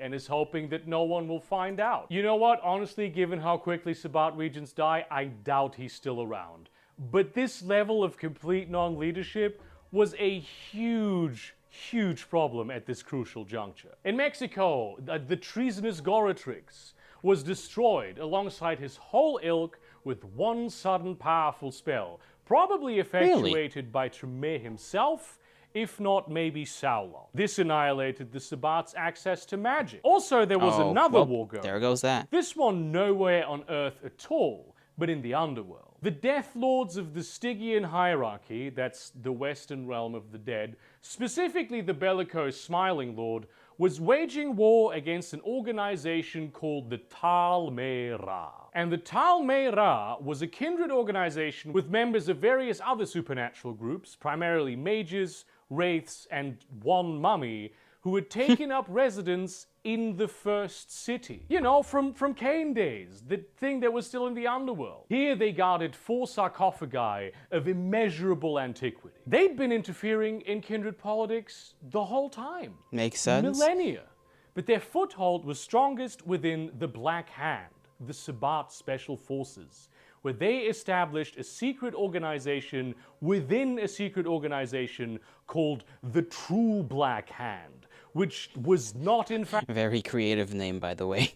True to the cause of the Black Hand at all, but kind of the opposite. So it was the false Black Hand, but the real Black Hand was the false Black Hand. Because the Smiling Lord nuked, and I do mean nuked, the first city to smithereens, all that leadership in most of the true Black Hands, you know, the one that wasn't truly the Black Hands, most powerful figures were destroyed, taking away one of the Sabbat's most stabilizing influences, thus leading to a rapid decline, a de-evolution of the Sabbat in the past 2 decades. This isn't the first time it's basically collapsed under its own bluster. As an organization, it's always waxed and waned from the very beginning, whereas the Camarilla always Fat remained Man rather and Little Stable Boy from because Hiroshima they relied and on Nagasaki. humanity What? to keep them conceptually grounded. But wait, there's more. It's just funny to hear, oh yeah, some lord from the underworld decided to just nuke an underworld city. Their memories? Oh. I guess that's... yeah. That's weird. That's a weird power set to have. Or at least, like, capability or whatever. It's like, oh yeah, you know that thing that happened in the overworld? Let's make it happen down here. Real quick.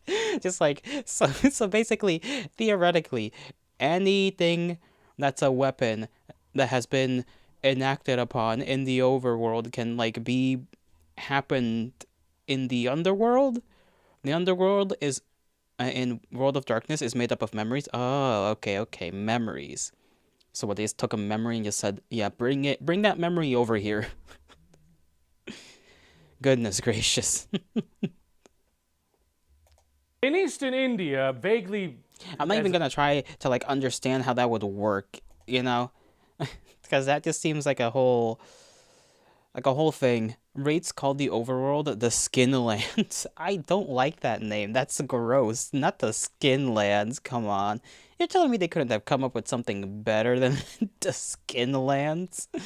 Oh, goodness. If anyone alive remembers it exists in the underworld, So, if somebody remembered Well, I guess that theoretically means that the less people from a certain era are around to remember said event, then therefore that event will slowly not exist. Seems complicated. Seems complicated.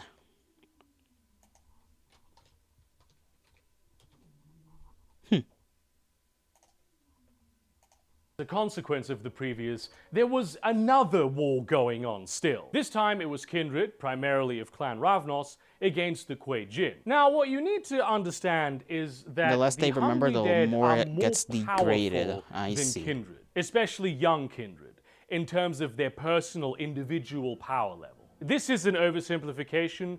They have different problems. Ancient kindred Methuselah still cook ancient and powerful Kuei-jin, who in turn are not limited by factors like generations, right? Every Kuei-jin can theoretically become the maximum amount of powerful. The main thing is that the Hungry Dead do not embrace people. They cannot make more of themselves. And they have no blood bond as an enforced loyalty measure. So naturally, when the Ravnos and their allies were waging war against the Hungry Dead, they relied on mass embraces. However, the Ravnos antediluvian was resting in that region, and the death of so many of its offspring made it stir from its sleep. The result was an absolute bloodbath. All Ravnos, all over the world, went completely bonkers omnicidal, especially toward members of their own clan, to the point where most of them were killed.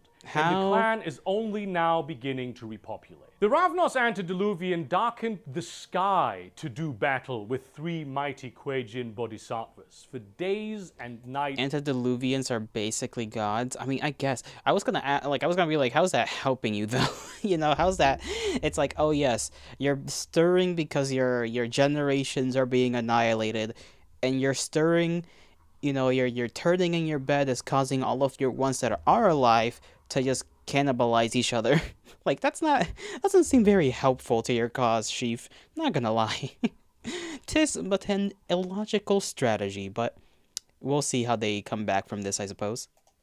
On end. Until the whole debacle was finally ended by the Technocratic Union using big mirrors in space to laser him dead. Yeah, that's the thing in World of Darkness. I'm sorry if you were expecting this to be like thematic.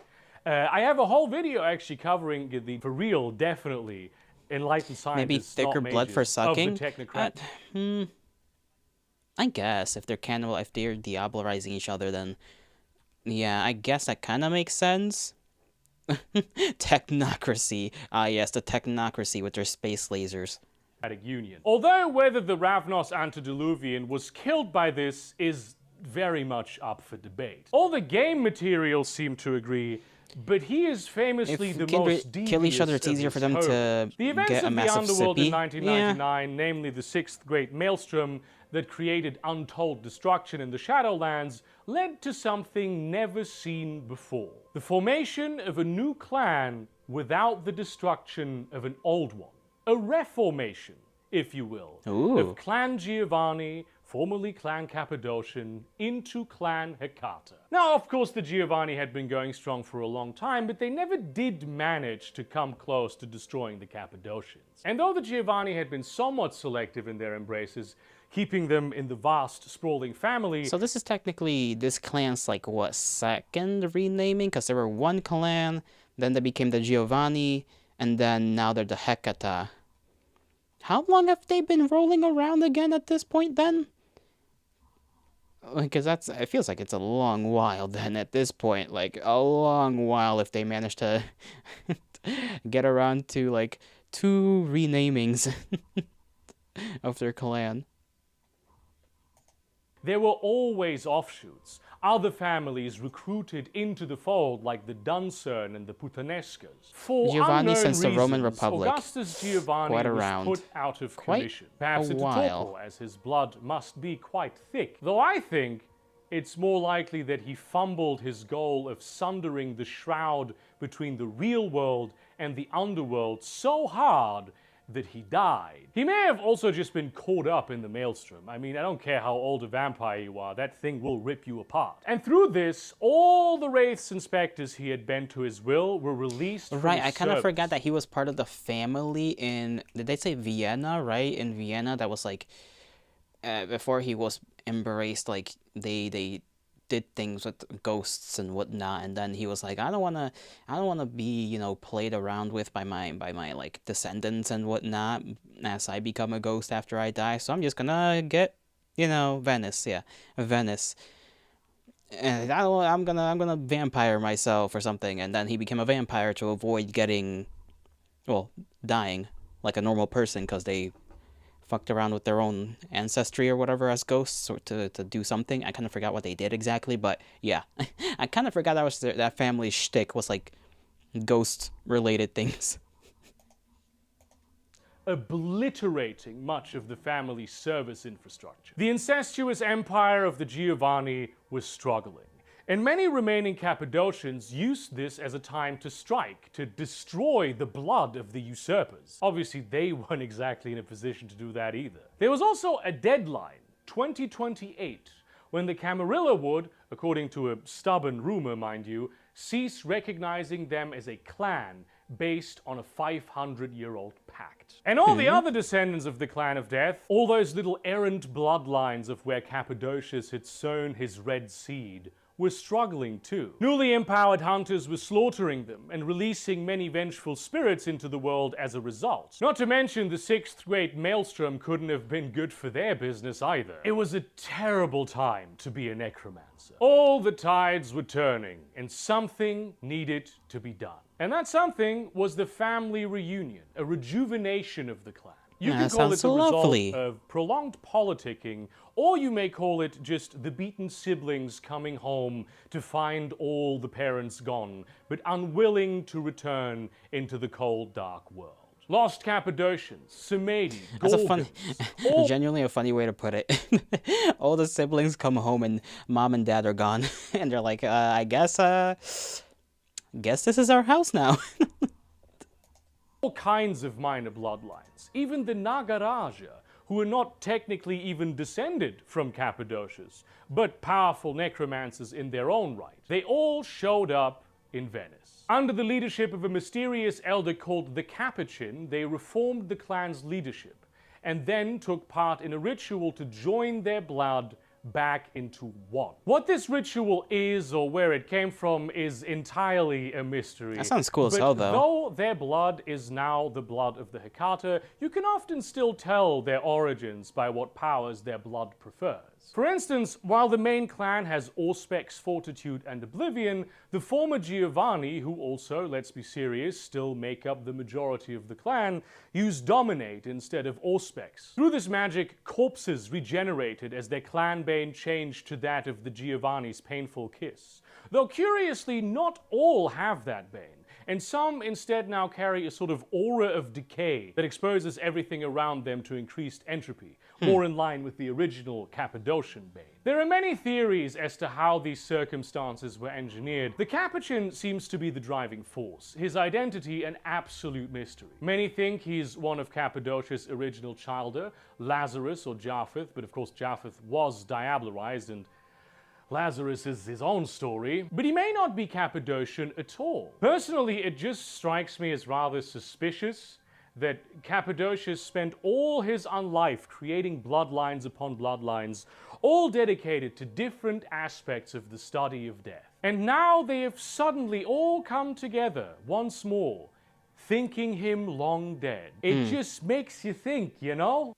It like that is like when put into that perspective, it's like, yeah, you know, like it's almost like something big is gonna happen involving all of those studies about death now that they're being brought together. Weird. Very strange and a little worrisome. Like somebody's got something going on and they're not telling anybody else. The creation of the Hecata, just as the emergence of the Ravnos Antediluvian, was seen as signs of Gehenna, the true end of the world, which vampires had been preparing for since time immemorial. It was the era in which the antediluvians would rise again to devour their spawn and do battle with Cain, only for Cain to ultimately still defeat them. There's a million, billion, quadrillion different predictions for Gehenna. Maybe someone figured out how to diablerize God. I mean, shit, bro. Good luck with that, you know? I kind of forgot that was one of these dudes' objective.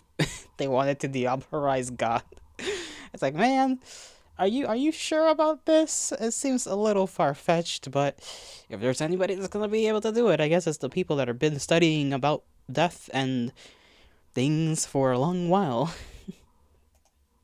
This is just one of them. The thing they all have in common is the antediluvians returning in some fashion. There are many other portents, right? Like the emergence of Cainites with no clan, and later of ones with blood so diluted that they could walk in the sun, caitiff and thin bloods respectively. And then Gehenna happened, and the world ended. And that's why there's no more Vampire the Masquerade. No, seriously, it's all in the Time of Judgment sourcebooks. They describe what happens as each of the antediluvians rises. They describe it in detail. It has events and stats and characters, specific interactions that happen, what they say, what they do, their agendas. Look, Vampire the Masquerade stopped in 2005, and wouldn't you know it, there hasn't been a new release for Vampire the Masquerade since 2005. Except, of course, I'm lying. There absolutely has been. Look, around the year 2000, people loved apocalypse shit. They couldn't get enough of it. They loved it almost as much I like how as they... that's a little bit of slip in the editing there. He just briefly disappeared. Maybe he's one of the bloodlines, you know? He's got some vampire in him.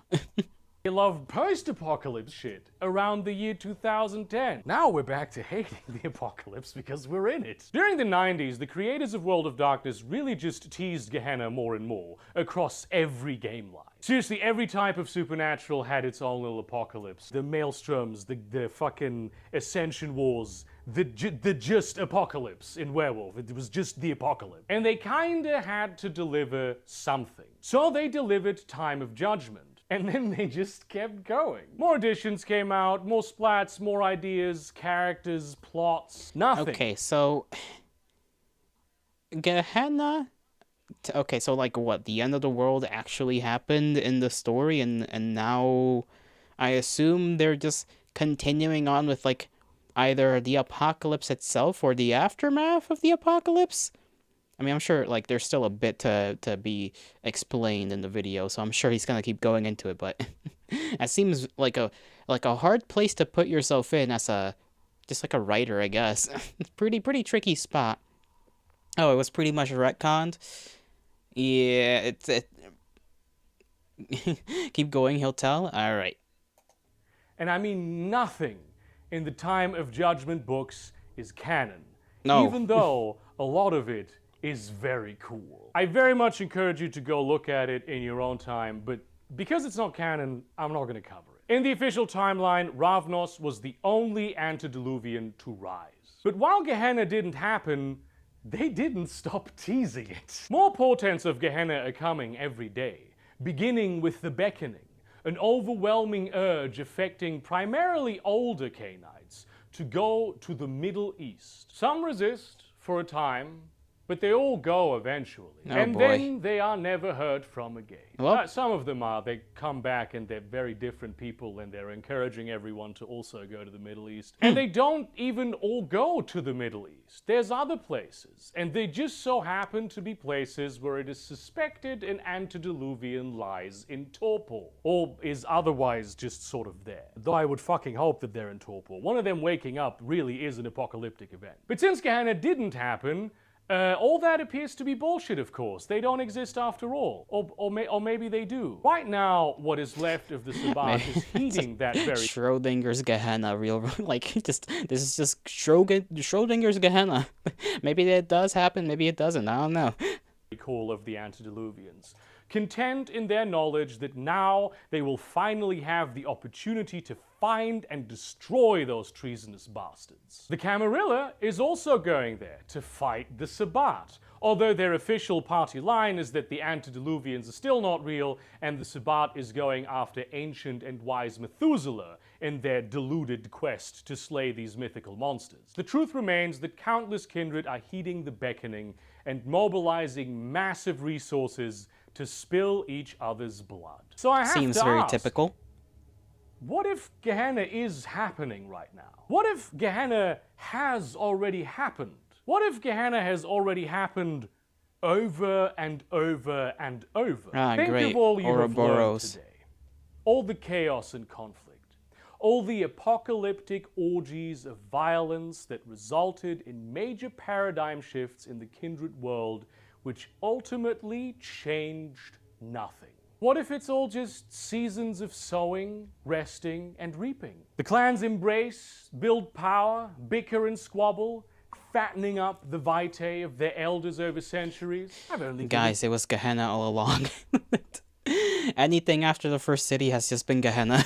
You a small selection of the conflicts we know of. Carthage is fine. Then Troy shows up and it becomes a big funnel to put vitae in their mouth.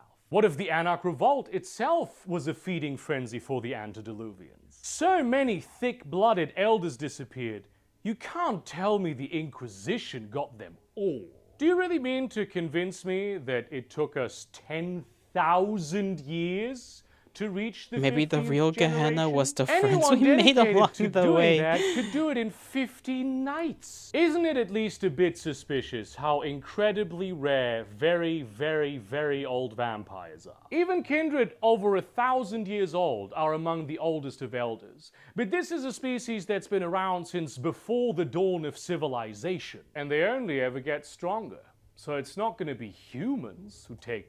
Vampires have always been a massive pyramid scheme to feed vitae to the elders. Yeah, it seems just weird, to say the least. Like with him adding all the pieces together, I'm assuming he's gonna go into it. But like, yeah, I mean, maybe it's a scheme. And Gehenna is a scheme to convince all the vampires, oh, something's big's gonna happen. Recruit more. And then thicken the blood, and then consume the blood, and then do it again. These elders down. They are, however, the only thing the oldest Methuselah and the antediluvians can sustain themselves on. How convenient that all branches of their errant offspring are going to them now, spilling each other's blood. Centuries of silence as kindred spread across the land.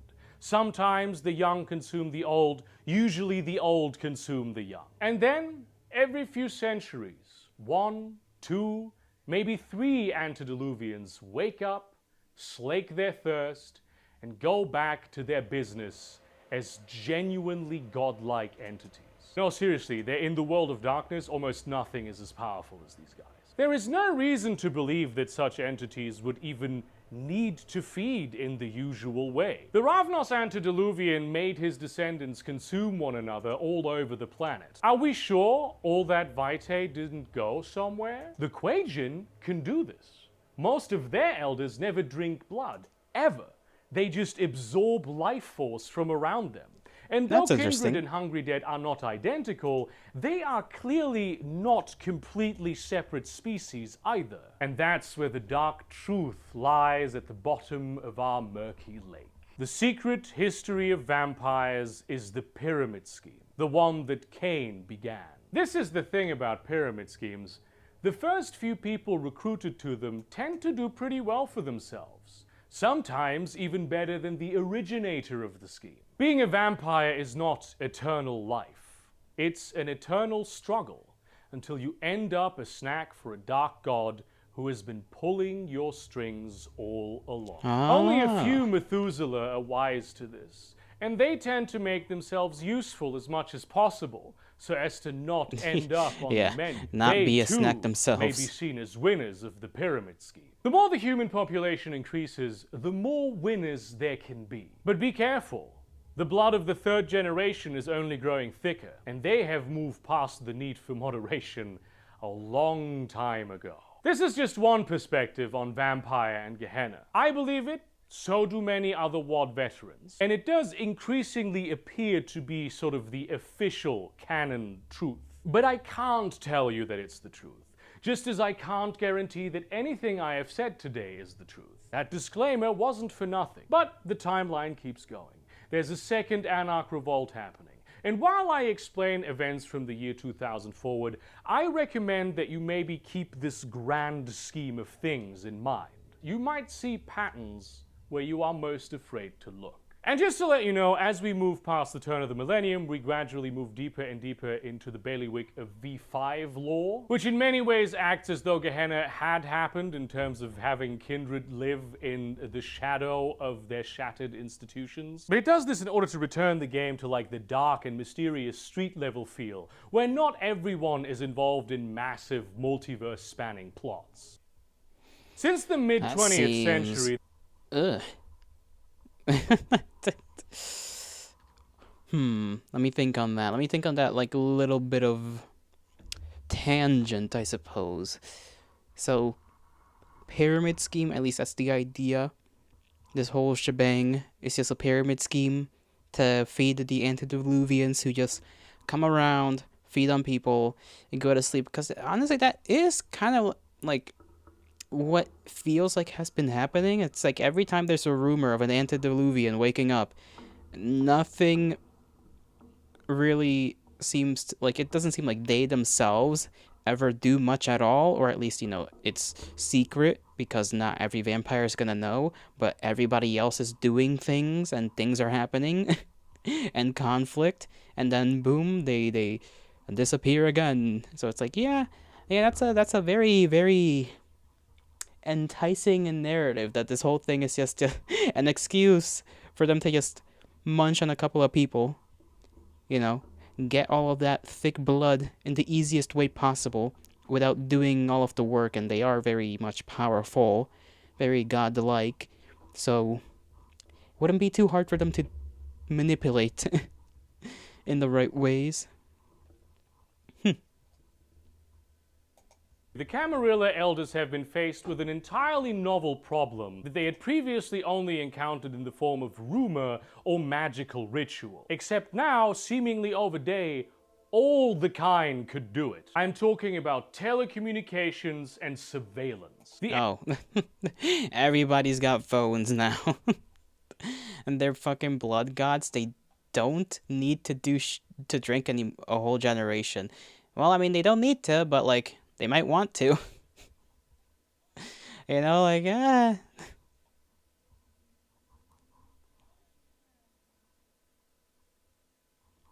don't know, man. I don't know. It's just weird. It's just weird. It's either way, it's not good for, like, most vampires out here. Most vampires are still screwed one way, shape, or form. How do you even... Theoretically... I don't even know, man. I'm like trying to think, like, how do you theoretically... not get slurpied on? Always more sippy. Yeah, it's just, they don't need to, but they just want to. It's just, they just like it, you know, they just like it.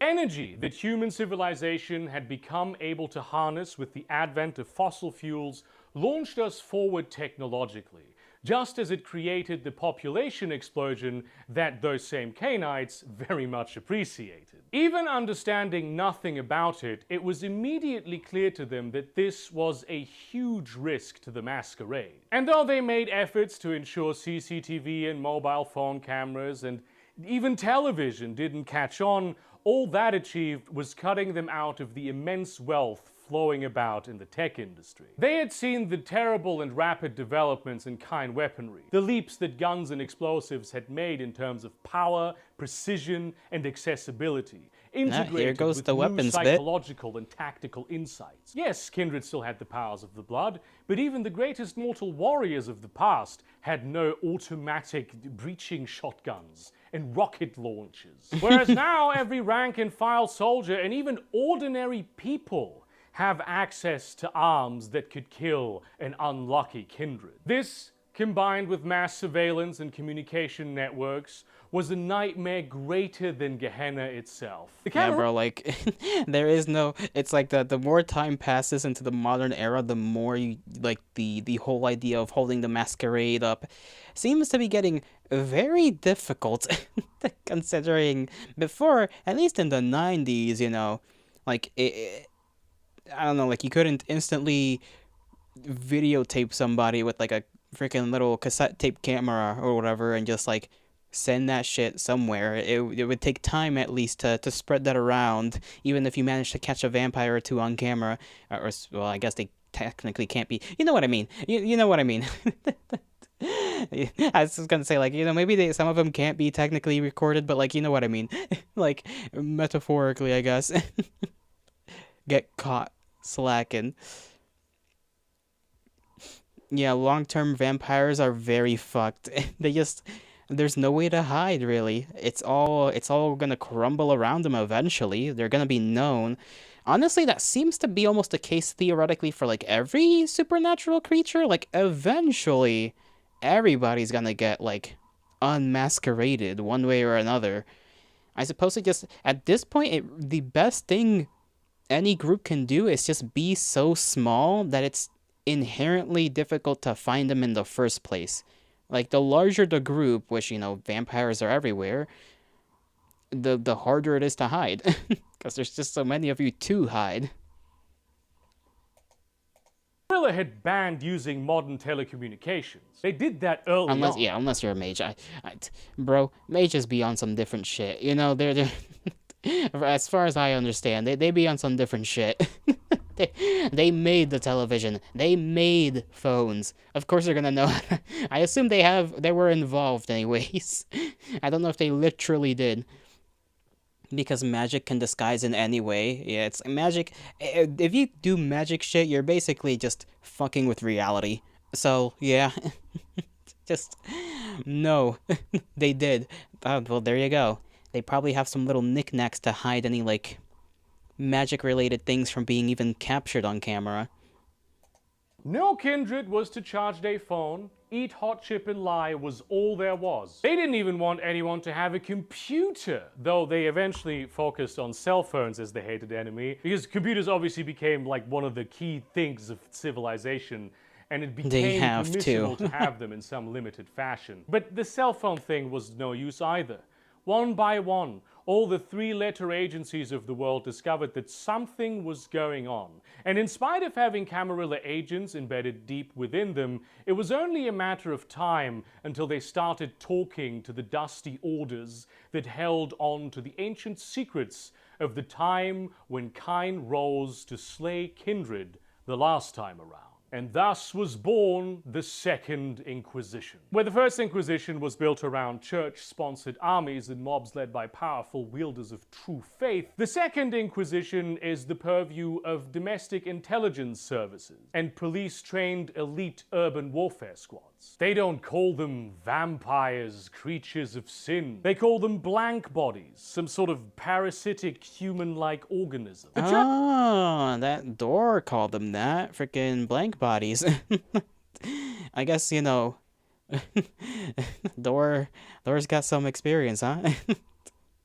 Church still plays a major role, of course. The Society of St. Leopold was at first reluctant to lock shoulders with the FBI and the countless other police and intelligence services, but eventually they started providing intelligence and strategic support while they were training up their own troops again, once again fueled with the magic of belief. Special shout out here to the police commando units of Brazil, who field by far the most experienced and battle-hardened strike teams the Second Inquisition has to offer. Because they've been at this since the 80s. It's just that they were doing it in Brazil, where most cities are controlled by the Sabbat, so the Camarilla never really cared that much. Not that they necessarily know precisely what was going on down there. Luckily for the Kindred, it's not so easy. Door was almost certainly a part of some, anti-supernatural section of the army. Yes, like, he's definitely, he knows a thing or two. I mean, it's already, one way or another, he was getting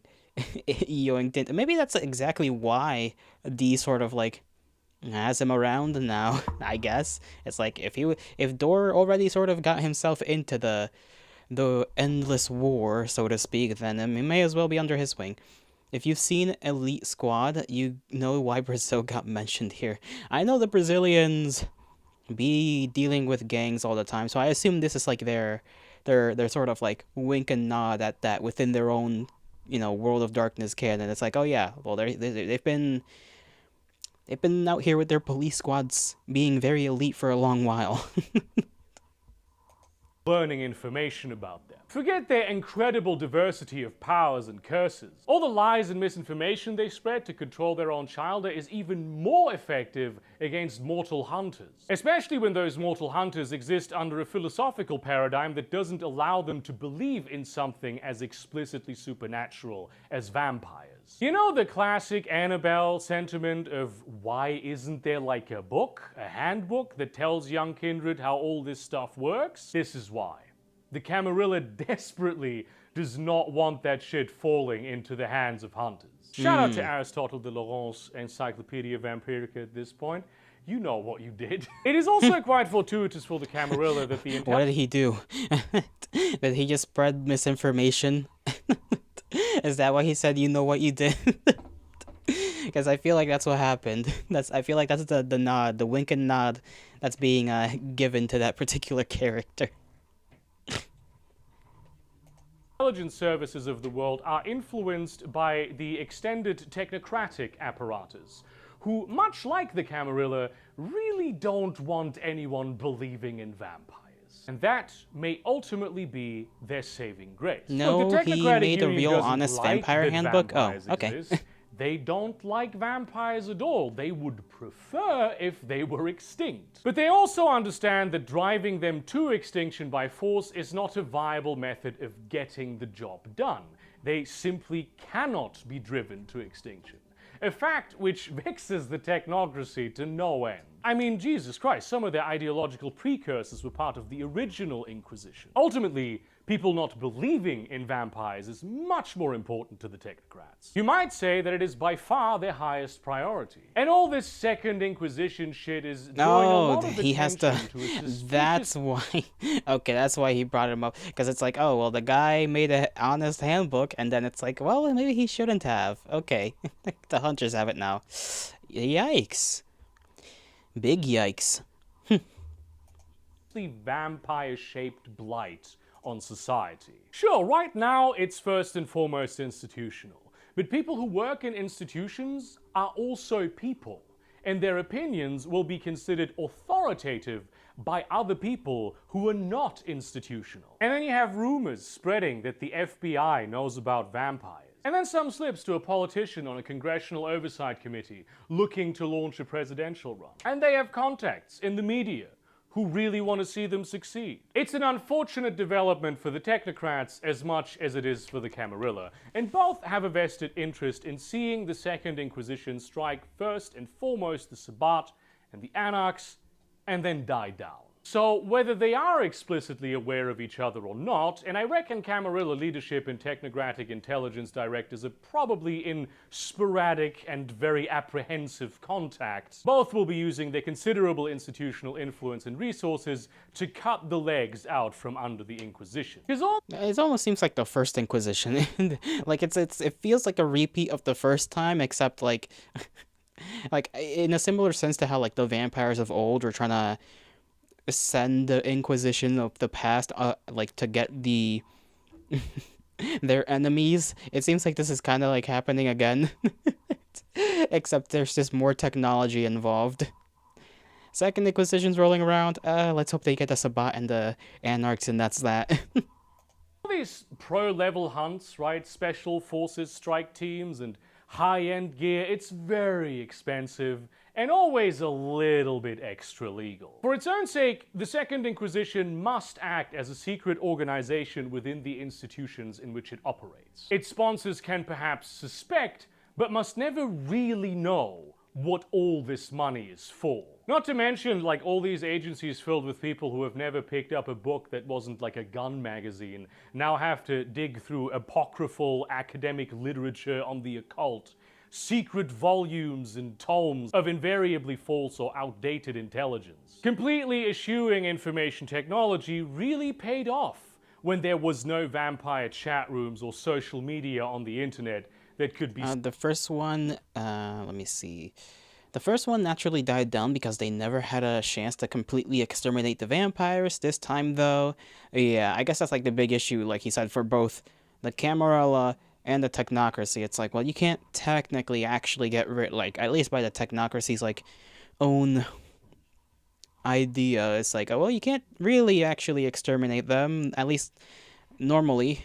Like, you have to, I guess, naturally let them die off, quote unquote, naturally, which I don't know how that happens. I guess that just means, like, find a way to get them to get thirsty and perish. I assume. Scoured by feds to send commando units equipped with dragon round shotguns into the havens of elders in the middle of the day. Yeah, so about that, not everyone agreed that the internet was innately a bad idea. There are In elders fact, at the bottom of especially the Nosferatu yeah. loved They're somehow the down there. concept of being able to communicate I forgot about between their potentially warrens Atlantis. without having to brave the night with couriers that might be picked off by the Niktuku. They'd been building international information networks for millennia, and they'd been embracing pioneers of information technology since the invention of the telegraph. So when the internet rolled around, a New York-based Nosferatu named Uncle Smelly began Why developing is that his name? Schrecknet. At first, a secret tube within a tube of the regular inter-university internet, connecting with other Nosferatu with similar interests. Not unsympathetic to the masquerade, of course. Few clans are as constantly aware of it as the Nosferatu. They figured this might help them keep the masquerade. The goal was to construct something unhackable, something that ran entirely on its own hidden infrastructure,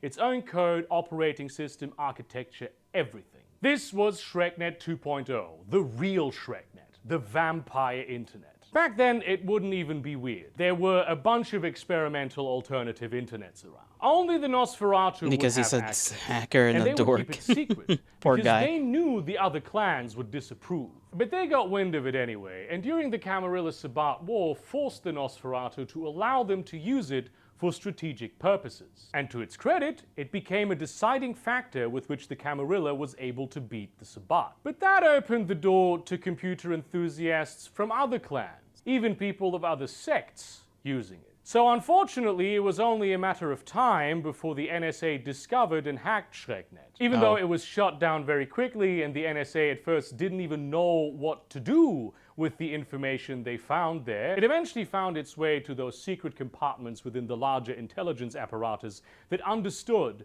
these were not just some kids LARPing, but actual fucking vampires. One by one, cities all over the world started to get hit. First by small teams, then eventually by massive concerted efforts. London was the poster child for this. One of the first Chronicle sourcebooks for 5th edition was The Fall of London, at the end of which all vampires in London are killed. Oh, shit. All of them.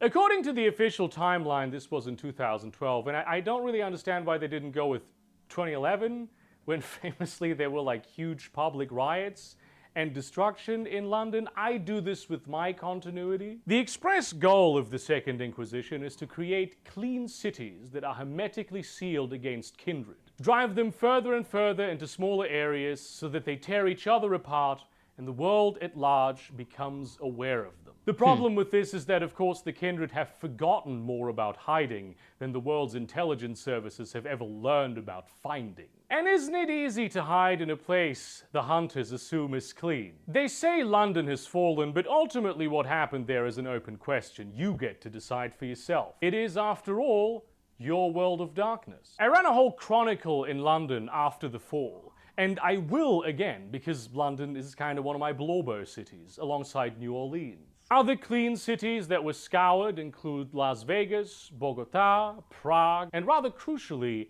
Vienna. Which is a problem for the Camarilla because Vienna was the headquarters of Clan Tremere, and the Prime Chantry was indeed the main target of the raid. The Tremere obviously having been the most centralized and hierarchical of the Camarilla clans. I mean, they called themselves the Pyramid for a reason. They still had every generation blood bonded to the generation above it. all the way up to the most powerful elders. And the Prime Chantry was not where they all resided, but certainly where they all worked. There were magical artifacts and phylacteries that forced compliance, hostages, secrets. It's pretty bad. This is basically the one place a lot of your important shit is, and it got raided. I assume they lost a lot of it. Suck it, fascist wizards. Ay, ay, ay. Oh, that's gotta be, like, just bad. That's gotta be bad for them. Why didn't they just, like, yoink it into the ocean or something? We know vampires don't drown.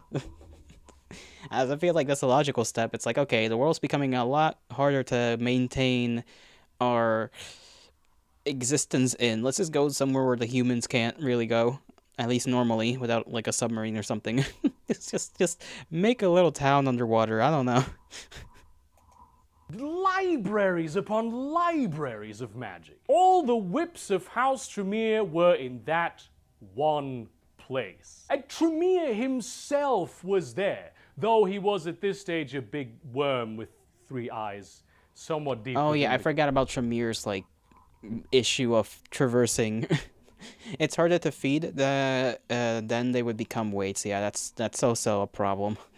But I completely forgot about Tremere being like a big worm guy. Pulling a dune real quick. Catacombs. Look, people change. And the Second Inquisition wiped it all out in a very costly operation that involved veteran strike teams from all over the world. This event was so metaphysically destructive to the clan that their clan bane changed to make them unable to blood bond other kindred. Yeah, I forgot. Yeah, the Camarillus whole thing also being like integration into society so that you're not, you know, seen because you're in society, you're a part of it. Whatever is seen could be considered normal, but then it's like, well, now that's hurting you more than it's helping. For 1,000 years. Now all Tremere were free to do as they chose, and some of the most powerful and ambitious bastards that had been their elders all over the world were now able to follow entirely their own agendas. This was perhaps the largest singular blow to the Camarilla at that point. The Tremere's magic was as essential to the sect's stability as the Ventru's money and the Toreador's cultural influence. With so many elders dead and so much pressure, the Camarilla knew that it needed to change drastically. So they held a conclave in Prague, notably in 2012, before Prague became a clean city. And there, many consequential decisions were made. Notably, this conclave was a particularly large one, where not just elders of the Camarilla attended, but senior figures in the Anarch movement were invited also. The Anarchs, of course, had been among the hardest hit by the Inquisition, almost as much as the ruins of the Sabbat. And they accused the Camarilla of utilizing the Second Inquisition for its territorial aims. Which, you know, I mean, who's to say that that's wrong? The whole premise of the conference was the Camarilla inviting the Anarchs over with the pretense that they wanted to actually talk about the Second Inquisition. The Camarilla instead decided that it was in fact the Anarchs and their liberal use of technology that had brought the Second Inquisition down on the kindred, and informed them that the kid gloves were about to come off. They themselves not at fault in any way, shape or form. There would be no more tolerance of autarky, no more independence, no more deviance from the blood. All the allowances for Anarchs as sovereign citizens of the Camarilla, which had been so graciously extended to them, would be retracted. You well, were either with another L the to Camarilla, the Anarchs, or you would die. This had been a long time coming, of course, and not all the clans agreed on the proceedings. This is why, in a surprise feat of celerity, the Bruja Archon Theo Bell produced a dragon's breath round loaded shotgun and unloaded it into the open mouth of Hardestadt as he was speaking. Oh. Not even a 1,000-year-old Ventru with 7 dots in fortitude can survive that well, I'll be What followed damned. was a brief but bloody massacre. Bell wasn't acting alone. He'd been one of the Camarilla's greatest warriors for a long time, a veteran of the Battle of New York, a key general of the Camarilla Sabbat War, and he'd had enough. The Anarchs attacked the Camarilla and killed many of their most influential leaders. In all its efforts, the Second Inquisition hadn't even come close to dealing this much damage to the heart of the kindred. Clans Bruja and Gangrel, founding members of the Ivory Tower, formally departed the Camarilla in favor of the Anarch movement, which up until this point had no actual clans attached to it, which, given what they believe, kinda makes sense. In the case of the Gangrel, they quit for the second time in the last few decades. In 1999, the Gangrel Justicarch Xavier, who had held the position for almost 300 years, quit the Camarilla, and many of his clan followed him. But given that the Gangrel are not particularly about centralized leadership, most actually remained in the Ivory Tower, often out of just political apathy. But sometimes also because of the Gangrel elder Karsh, the warlord of the Camarilla. Basically their chief general for 5 centuries, a position created entirely for him and held by no one else since his death in 2003. Though, a funny thing about Karsh, there are very credible theories positing that he is in fact running around with 2 bodies, the other being Jalana Jar, who basically is the warlord of the Sabbat. And of course, not the goddamn just running around with 2 bodies. He's playing against himself. He's playing like a death match to see, like, maybe man just is doing this for the love of the game, you know? If he really is in 2 different bodies, basically fighting himself. Bro said, man, I really like this, like, whole general thing. Like, I'm just gonna, like, play both sides, man. Why not? This time around, once again, there were Bruja and Gangrel who stayed the course. But outside of those rather few, it was a declaration of war. My guy's doing it for the love of the game. Revolt, the Camarilla actively hunted and killed all those not explicitly dedicated to its ideals and institutions. The Anarch cities were actively invaded as the Ivory Tower brought its infinite resources to bear down on strongholds like Los Angeles. Many princes used this as a pretext to start going after everyone and everything they didn't like the moment they were able to launch themselves into full autocracy. One moment. I gotta check on something. I'll be right back, real quick.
Sorry about that.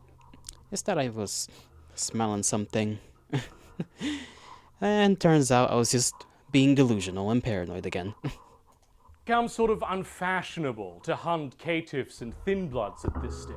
Sure, killing them all would have been the politically correct thing to do. They were, after all, Coke? No. portents of Gehenna. But the Camarilla didn't really believe in Gehenna, and in spite of everything, it hadn't really Honestly, happened. I thought like something smelled like rotten, so I was just looking around, and now I think my mind was just making shit up. Also, tolerance of minorities had become a thing, and that had influenced the culture in the Camarilla. But now it was all fair game again, and many cities conducted their own brutal purges of people who had often worked hard against much prejudice. I'm learning to think like a This, vampire. Of course, ended Oh, up good attracting heavens. even more scrutiny from the Second Inquisition. Not to worry though, the Camarilla certainly was diminished, but not everyone had lost interest. In fact, some unexpected new clans were very interested in joining. As unexpected as the vampire-hunting assassins of the Banu Hakim. Also in the summer of 1999, Hey, we haven't heard from them in a while. Urshulgi awoke from millennia of torpor in the My goodness, that picture of this individual looks rough, to say the least. depths of Alamut, discovering his clan in a sad state. You remember the blood curse that the Banu Hakim were put under when the Camarilla was created? He has so no their skin, sorcerers, correct. which are among the best in the kindred world, had spent every night since then finding a way to break. I mean, it kinda looks like it Urshulgi there. woke up, and then he just did that. He just did it. Then he called in some of the senior guys Who down just at did it, Alamut okay. and asked, Fox, I realize we've started embracing women while I was gone, and that's okay, you know, I'm literally a child. However, I've been hearing a lot of talk about this guy Mohammed, and though several of the younger members of the clan seem to bear his name, they all insist that they are not the Mohammed? And it's a bit strange to me, because I have been unable to meet this fabled warrior, who must be truly the greatest of our clan, for all the reverence he's getting. I'm kidding, Oh. he incinerated them, he just killed them immediately. Okay. Upon realizing that most of the clan had become devoted to a Kain religion over absolute devotion to Hakim, also including a bunch of Christians, Jews, Zoroastrians, which is a particularly He did weird not one for like that. vampires, and even more exotic belief systems. He briefly Bro said religion? Religion over Hakim? No, this isn't, nah, big no. What are you guys doing? What are you guys doing here? This isn't what we do. Like, just fucking obliteration. He considered just incinerating everyone and starting over, but luckily, restraint prevailed. He said, deconvert and return to Hakim, or I will incinerate all of you. No more Islam. It's illegal now. This created It's illegal the schism, now. which ended up ripping the Banu Hakim apart, as much of the clan, especially those who had been operating first and foremost in the West, as well as some of the elders who were like not necessarily Muslims themselves, but just had very little interest of serving under Urshulgi, petitioned for what were now effectively Banu Hakim anti-tribu, except they were most of the clan, to join the Camarilla. This also opened the door for the forging of bonds between the Camarilla and the Ashira. It is which sort of illegal, the it Camarilla cannot be of the done. Middle East, except devoted to Islam. Of course, there had been long-standing and It's like, wait a minute, you guys don't get to have your own thoughts. Hakim all the way or death. Exactly, just like that. It cannot be done. No more. No more. Only Hakim. enmity between the Camarilla and the Banu Hakim for centuries, and especially the Tremere and the Banu Hakim could not stand each other. But the destruction of the Tremere Pyramid had made the Camarilla desperate to secure their access to blood magic. Besides, it wasn't like they hadn't done business before. The assassination of Archbishop Moncada was paid for by someone. Meanwhile, the followers of Set, after millennia of isolation, were making similar overtures, if you can believe it. The Camarilla certainly couldn't, but the Setites had changed over the millennia. They had spread across the world just as the Camarilla had, doing missionary work for their various denominations of dark unreligion, advocates for corruption as a spiritual virtue. In order to do this, they had always been pragmatic, adapting to local culture to bring them closer to the end goal of ultimate liberation. They didn't even call themselves the followers of Set anymore. They had become the Ministry, still a temple of Set, but less as a specific god, but an ideal that pervaded their every thought and action. A black guiding star on a white sky. Even though they didn't have very great respect for the masquerade, they did trade in subtlety and had coexisted with the Camarilla for centuries. In fact, many princes found it useful to have a bit of a subversive element in town. They could do all kinds of dirty work. Sure, the North African hardliners, who very much still were Set purists because they'd never left the confines of their little world and had to adapt, would be mad about it, but so were the elders of the Banu Hakim. Both clans held meetings with the Camarilla, and the final decision as to whether they would be allowed to join would be made at the same time. The Ministry, who had publicized their intentions, met with the Camarilla in a luxury hotel, probably in Warsaw, but that's purely speculation on my part on account that it was the only major UN event in 2013, and the V5 Camarilla book says it took place within the shadow of a United Nations conference. The Banu Hakim, who had been talking in secret, met the Camarilla in a single-family home in the small Danish city of Odense. The ministry meeting ended in the deaths of several members of the Camarilla negotiating team. The Banu Hakim meeting went off without a hitch. It's not at all clear what happened, in the sense that obviously like people in universe know, but it's not really in any of the books yet. As far It feels like the Camarilla right now cannot stop taking L's at the moment. Like they're struggling to maintain any amount of vampire political relevance, and every time they try something, it seems like it's long term more of a pain than it's gonna be a boon. And they simply feel like they're just gonna cease to be at some point, at least in their I guess they technically already are or half ceased to be in their quote-unquote original sense, since they're now kind of a very, what's the word? They're more husked out in terms of in comparison to what they used to be. A husk of their former selves, there we go. As I have been able to discern at least. It could be that the old-school African Setites interfered, or Sabbat elements, or Anarch elements, given that that's where the clan mainly ended up going. Or they never had good intentions in the first place. Or the Banu Hakim themselves showed up to secure that they would be the ones selected, just in case the Camarilla was considering letting one clan join and not the other. The end result was the same. Banu Hakim in, ministry out. And just as it was welcoming a new member of the family, there was another, even more unexpected knock on the door of the Ivory Tower. The La Sombra. Now, why would one of the founding clans of the Sabbat, a clan that, despises humans, the clan that prizes itself on having killed... They're ironically very adaptable in that it's an institution made of contradictions. I mean, yeah, if you have too many people with too many different ideas that go and clash against one another, it's yeah. He goes into that in the other video about vampire politics. Oh gods, there's another one. I mean, obviously there's a lot of videos, but my goodness, my brain, dude. I can't handle this.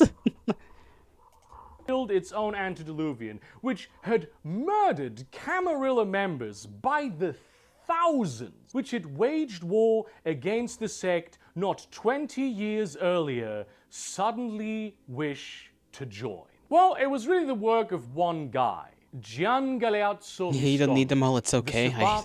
One at a time, I suppose. It'll take us quite a long while to get every piece of information as well as senior Sabbat figures from all over Italy and France. Put him in his castle one night for a big blood orgy. Oh, it was the best festival. And then he set the castle on fire and declared that he was now the Prince of Milan and would run his city in the Camarilla way. Why did he do this? He's just a bit bored, He's a funny little guy.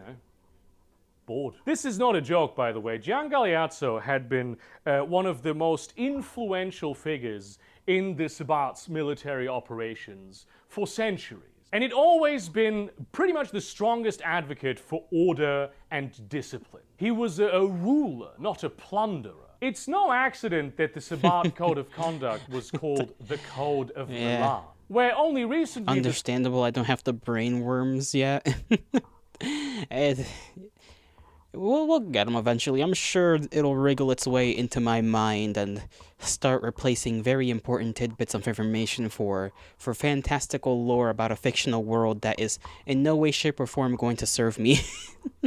Sabbat had been a force to be reckoned with. It had quickly devolved back into the base pit of violence and carnage that it had always been. Only a few exceptional bishops and cardinals were still able to keep their troops in line and mount effective operations. Gian Galeazzo saw that it was time to flee a sinking ship. But his main motivation truly was that he looked at the Camarilla and thought, these are the true rulers of the night. Even their lowliest members plan and execute webs of schemes that unfold over decades and centuries. They have the shield of decorum, rules that can be bent that people actually respect. Meanwhile, the Sabbat is just, if you are strong and violent, people follow you until someone more strong and violent comes along. To Gian Galeazzo, the Camarilla simply seemed like much more fun. And many La Sombra agreed. There had always been more of them in the Camarilla than of the Tzimitzi. They styled themselves the King of the Shadows, the Sabbat equivalent to the Ventru,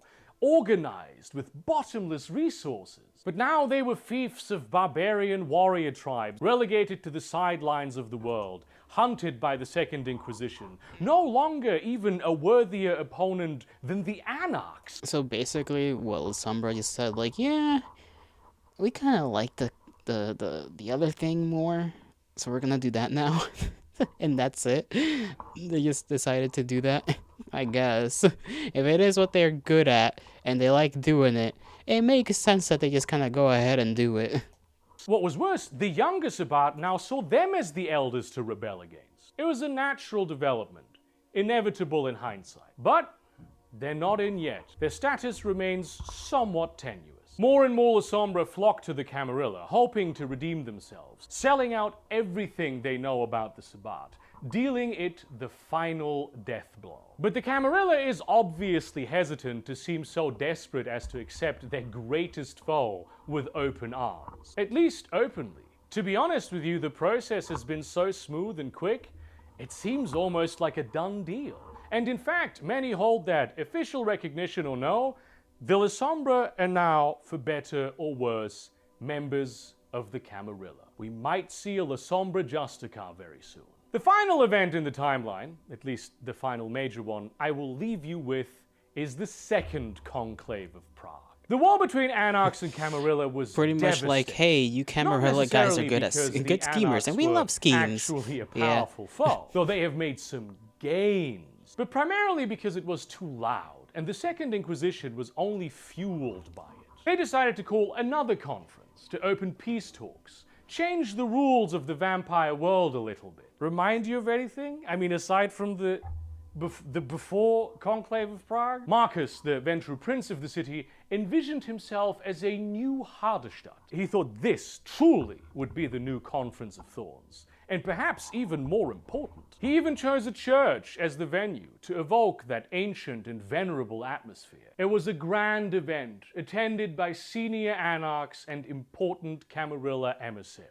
Yeah, remember how earlier I said that Prague is a clean city nowadays? That that's the case? Did they all just like, did they get jumped again? Is this just like Vienna 2.0, you know? Like, all the important people that were there got fucking murked because they got jumped. Oh god, bro, these vampires are somehow good schemers, not good enough to not have this sort of thing happen to them, apparently. Like, come on guys, at some point it's your own fault, you know? This is when that happened. The Second Inquisition had knowledge that this conference would take place and came in with shock and awe, incinerating the church's interior with the power of the sun. They had incendiary grenades, dragon's breath rounds, paladins with the powers of the angels, hallowed shotguns, flamethrowers, heavy MGs, armored vehicles, the most elite mortal commandos in existence, clad in composite armor developed precisely for this purpose. It was a miracle any of the kindred were able to flee at all. Following this, the Camarilla has become stricter than ever, while at the same time, the ascendancy of new elders has allowed for the rise of new ideas. Some are not as opposed to technology as they once were. Others seek answers in Nodist mysticism, a heresy that has been worming its way into the heart of the sect for centuries. Even others think it's time to stop the lies and have started speaking openly of the antediluvians, not as giants who will consume their offspring, but as great gods of shadow from which the power of your blood flows. What are Nodists again? I know, like, it's like a philosophy, right? Like some kind of vampire philosophy or something, I assume. I forgot, okay? There's a lot going on. The Camarilla are really just forcefully changed because they just keep getting curb stomped every turn they take. And this time around, yeah, they're very different, it seems now, than from what they used to be. This is the world the kindred live in now. The Second Inquisition, and now the Anarch Revolt, a world incompatible with the very concept of secrecy itself. I hope you didn't expect a satisfying end to this story, because all this was just the prologue. Your game is only just beginning. Play Vampire the Masquerade. Suffer the Curse of Cain. Explore the ancient secrets. Fight for your life or the lives of others. A new night dusks. Consequences will never be the same. Oh, and if you think this video is over, think again. This is just the first part. In like 2, maybe 3 weeks, there'll be another one. Oh, goodness. They're the religious vampires who believe that the antediluvians will cause the apocalypse. Okay, so there's the ones that believe they'll cause the apocalypse, and now there's others that are... So what, is there going to be another Camarillan, like, civil war? Because if one group is now, like, worshipping them, and then the others are like, hey, apocalypse time, baby. Like, it seems like things are brewing constantly, really. Unless those are two in the same, and I'm just mixing them up in my head. Just as big as this. And in it, I will be talking about the grand scale politics of the vampire world, the institutions that shape it, the various ways in which they organize, and how they fit into the global playing field of modern knights. I've been silent for a while, but I've been busy.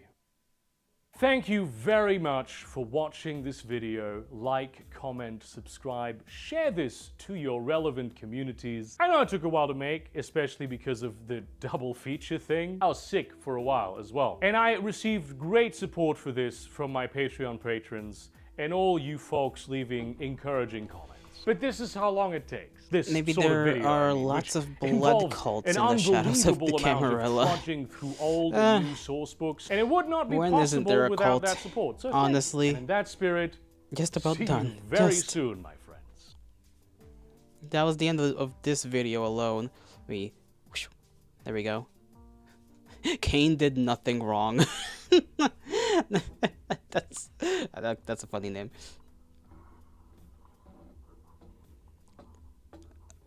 Like, I'm gonna be honest, so much of this video is probably gonna be forgotten, and I'm scared when like the brainworms better start hitting soon, bro. Because this is like, holy shit, we haven't even gotten to like the other video, and I think it's just like a lot of history. Maybe getting into what would be kind of like most relevant to quote unquote the modern time frame would be a little better, but even then, it's so much happening.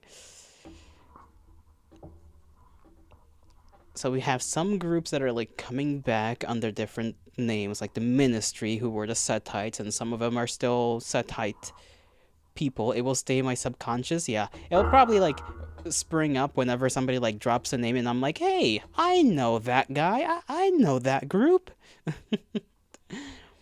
You'll say I really went head first into the deep end with this video. Hey, it's Nun's fault.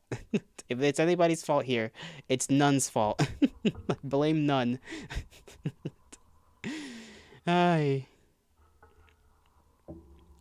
Well, it's not to say that it was a bad video. It was actually pretty. It's a pretty good video. It's just a lot of information.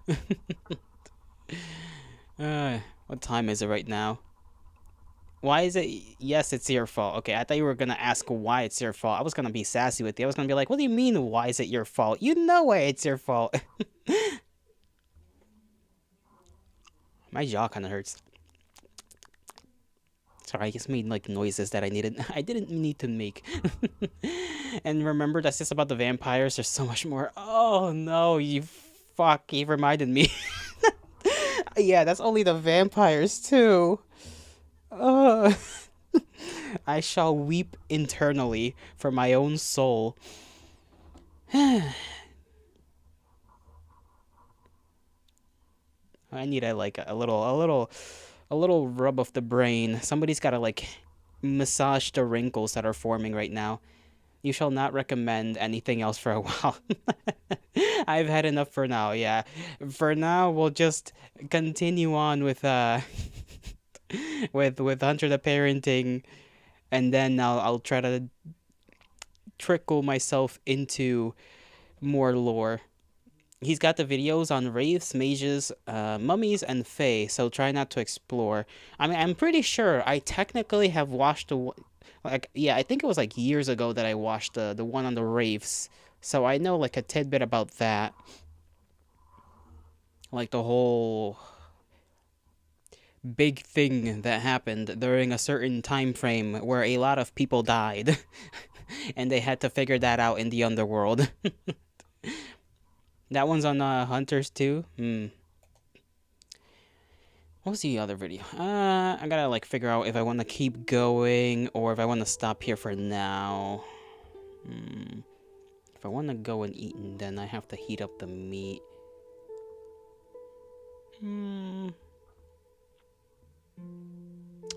It is the weekend, and it's not like I'm gonna starve. Neither shall my brethren. I kind of want to go into 3.1 and then end things off there, if that's cool with you guys. Then maybe next time when we once again continue watching Hunter the Parenting, we'll do Bruva Alpha Busa's like intro into World of Darkness at the start of that stream, which will also probably be on Saturday. And that'll be that. You know? So, last thing we're gonna watch is gonna be 3.1, chapter 3.1 of Hunter the Parenting. Because I'm pretty sure that's technically, it was either I stopped at this episode, or no, I think I stopped, last time I watched it, like a long time ago, was at 3.2. So we're almost at the point at which I know absolutely nothing about.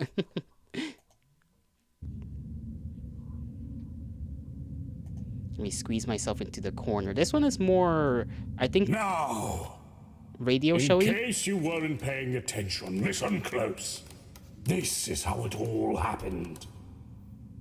The newly fed Diablerist, known to you as Piotr, broke out of our cellar and hunted us for sport. Due to drinking two of his fellow vampires, he had gained immensely more potent vitae, and had gone from a 12th generation rube to a humongous, thick, sickoid monster of the 10th generation. So stupendous he became, he managed to break through the cellar door we spent half of Marcus's weight in gold on. Damn. The one that could take a force of 2,475 minas. Which would be about 825 in that kilograms measurement, and definitely not 18,000 in your American caveman measurement store. Please remember my presence. 1800's better. That's easier to remember. Next thing we know, he's somewhere in the house, invisible. And Marcus decides to jump out the window, which has him sprained both his legs. Ancient Mesopotamian. I should have known. Our plan was to head for the carport roof. But then I was dragged out. The very same window Marcus had opened, and I landed on the stony barrow by the house. I was so exhausted by that, I decided to go to sleep. When I came to, I saw Marcus had not dragged me down the road following our secret safe passage. In turn, my son-in-law then expertly tries to lure the vampire out onto our front lawn. But he does not fall for it, and that lands Marcus in especially hot water. Fortunately, that disgusting fucking dough-brain did not use his full strength to kill my son. I think he wasn't trying to kill any one of us, in truth, so he could line us up in a sick, vampiric, all-you-can-eat buffet. Worse still, I suspect he may have followed a foolhardy urge to embrace us all and bury us in a mass grave. We may have all been damned this day, had it not been for what happened next. They were very lucky Piotr was such a sadist, honestly. In more ways than one, as our front yard had been converted with custom, sensitive, anti-freak mind. Honest to the gods, Piotr could have probably just straight up murked them. Just gone invisible, and with all that added strength, just kind of just did to them what he did to Mr. Which one was it? Ape? Yeah. Just like, whoosh, right through the heart. Every single one of them. But he didn't, because he's an idiot. A little idiot guy. For a situation much like this one, and with a well-placed shot by he dug the hole somehow. Amazing and fantastic maybe I shouldn't say somehow. He had a shovel. Grandson, the Nosferatu known as Piotr was swiftly knocked into torpor. Not long after, day came to us, and Piotr's sentence was ultimately rendered by sunlight. Later today, I'm going to gather the leftovers of his conflagration. I'm planning on compressing it into a diamond to show that even the ugly of us can be made magnificent. Perhaps I'll attach it to a ring and give Marcus a spectacular wedding band. Aww. But, yeah, before that we were arrested. Oh. And I don't talk to cops. I don't even know what he would say to cops, in all honesty. Oh, he's gonna say a lot. Considering the length of the, My name is Detective Sergeant Guy Chapman. I'll be interviewing you today. Guy Chapman. Are you feeling comfortable? Your jaw situation any better? Yes! Yes, a bit. You know, how about I make us some coffee? I'll be right back. You do that, detective. You best do that. Oh yeah, Guy Chapman, as in guy. As hunters, it's that the vampire is everywhere. Society is led blindly by the deeply ingrained wiles of these creatures. Dude squared. Especially that of the most guileful sect, the Camarilla. They infiltrate every facet of human life. Industry, government, all forms of organization, our very infrastructure, even family. You can never be sure where the ears might be, and so you must always be primed to plug them. Let me set the scene. I sit inside the Norfolk Constabulary in the township of Wales next the sea. I am just about to be interviewed. These names. My goals are to see if the police here have been compromised by the Camarilla, to not give anything away that could be seen by them as a masquerade breach, and, of course, not be arrested. This will be harder than you might expect, because I'm going in with a handicap. Right. What's that handicap exactly? I guess we'll figure it out, huh? Kevin, was it? You can call me the great and mighty Kevin if you'd like. Oh, good heavens. All my friends do. Oh, man. Oh, and thank you. I do love my cafe. Wow, great and mighty Kevin. That sounds fantastic. Where'd you get that title? Oh, it's a long story. From my accounting days. Kind of stuck as an in-joke, and it makes me feel pretty great and mighty in the day-to-day. You don't have to use it. It was just a funny little joke. Well, I always respect titles, ye great and mighty one. You better believe I'll be using it. Well, thank you, Detective Sergeant. Oh, man, we're going to have a time of it today, I'm sure. But, I must inform you that we're recording this. Camera's up in the corner there. There's also these microphones picking up our voices. So, if you want to speak to us, I'd ask you speak loudly and clearly, so the microphones can pick you up the best they can. All right? That should not be an issue. Very good, very good. Thank Loud you. ass. I already knew the camera and the microphone were not working. In preparation for the inevitability of an arrest, I make it a habit of sneaking into the local constabularies around Warham, and I sabotage their equipment. You know, I really like that word. That's the only British word I very much enjoy. Constabulary. It's... I don't know, it's just a good word. It's a fun word. Constabulary. Constable. Yeah. The constabulary is incredibly small, with only a scant few officers working there at any given time, and their interrogation cells are as virgin as their wit.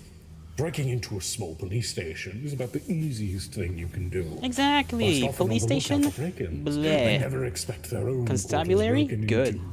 The hubris of the watchmen to think themselves unwatched. They always fall for the officer Ernesto trick.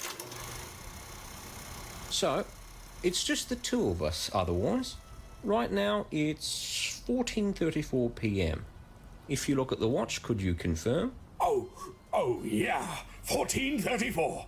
It is indeed the number on your timepiece. All right, yep, very good. So, today is the 1st of December 2006 at Norfolk Constabulary Almost in Christmas. Wells next to the sea. Can you agree with all that? Oh yes, happily confirmed. I love Wales next to the sea. I might go ride the miniature steam train later while I'm here. If it happens to be open this time of year. Oh, that right? A big adventure on the world's smallest public railway. How could I pass it up? Oh yeah, true. Rode on it with the kids last summer. They adored it. It passes through some drop-dead gorgeous vistas. You really get to see Norfolk from another angle, you know? Oh, for sure. Did you know there's a ghost platform along the track? Extremely frightening. Oh, the abandoned one. Yeah. There's also that Iron Fork camp. That one's in Warham, right? Actually, that camp's pretty close to where you were today, isn't it? Oh, yes, the camp is quite close to my dear friend's home. We don't go there much. It's quite the dreary spot. Smells of death. The Iron Age fort, that is. Death? A corpse was found there a few years ago. Some poor sod who had been missing since the 90s. Looked like he'd been lying there for a while and no one picked up on it. Goodness. Was it any one of you who found it? No, it was my friend's neighbor, Caracas. He found it while he was doing his daily routine of digging ditches into places that do not need ditches. Not the ditches. Caracas. That's the neighbor, right? That's such a small town thing. You live in the middle of nowhere, so you literally... Anything unique...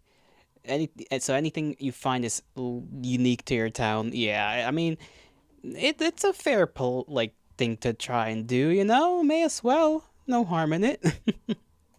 That's very interesting.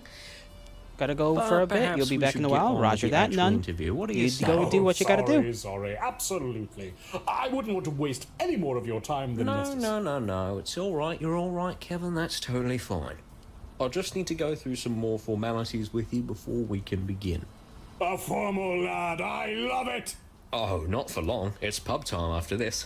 I love drinking. Who doesn't? Gotta love An drinks. activity I do. Toodaloo. I don't know if you know this, but the police in these lands are quite unlike what you see in the mainstream stories of the modern age. They seek to build a different rapport, following the peace method of interrogation. With this, they primarily wish to disarm their suspect by making them as agreeable and comfortable as they can be, as those embraced in comfort after a stressful situation Basically are far more false likely to tell friendship. the truth. Knowing this, I intentionally sink into a casual and comfortable role, exactly where the officer wants me, so they would be more likely to believe I'm being honest. This is an advanced deception technique I invented, a technique I refer to as lying. Very creative. Very creative.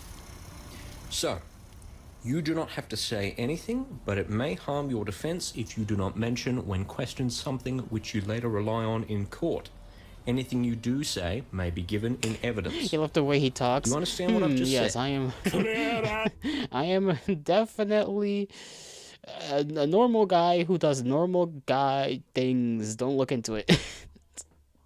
Listen, if it works, it works. Am I right? If it works, it works.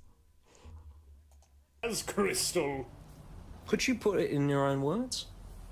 But I shouldn't say anything weird. Well, you've already failed that part. Oh? At that moment, I feared my cover was blown. I'd have to fight my way out. I prepared my hidden poison blade. I'm just kidding. I'm just kidding. All right. Man was about to commit murder.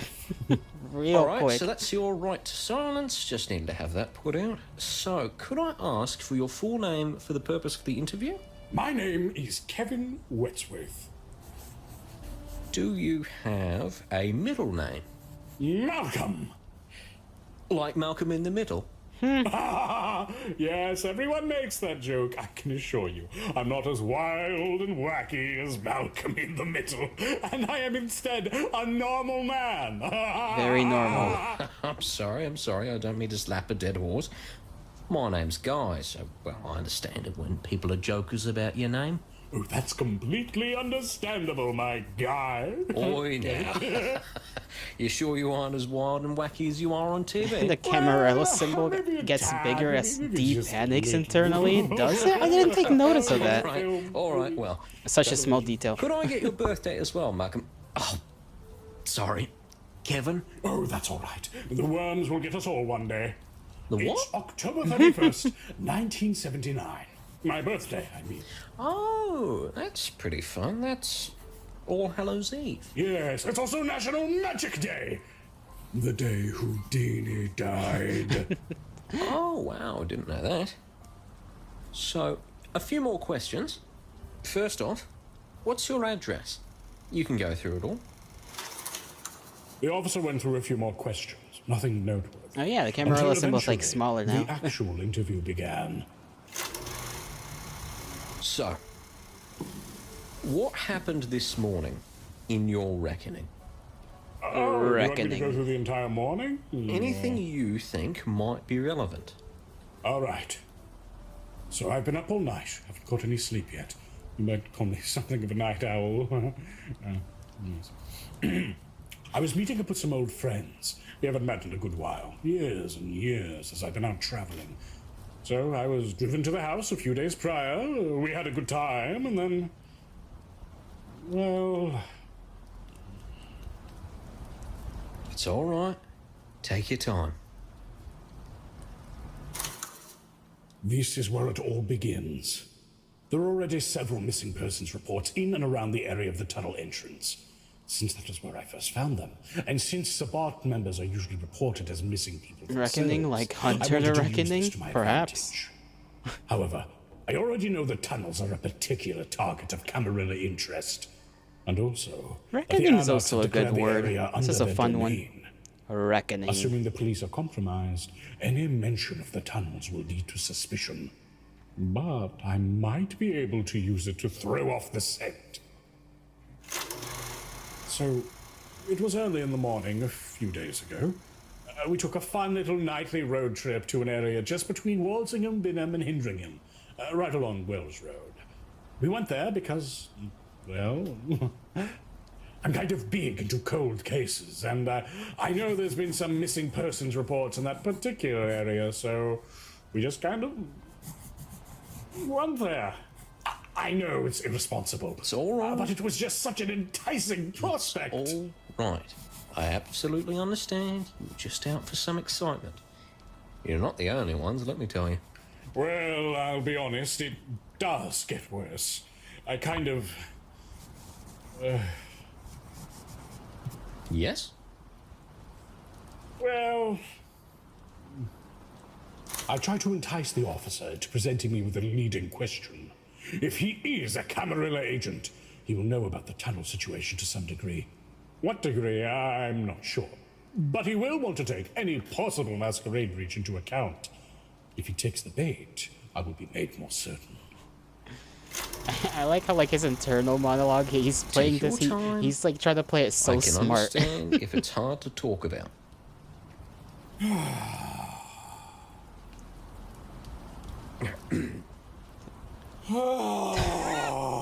Okay, a little exaggerative.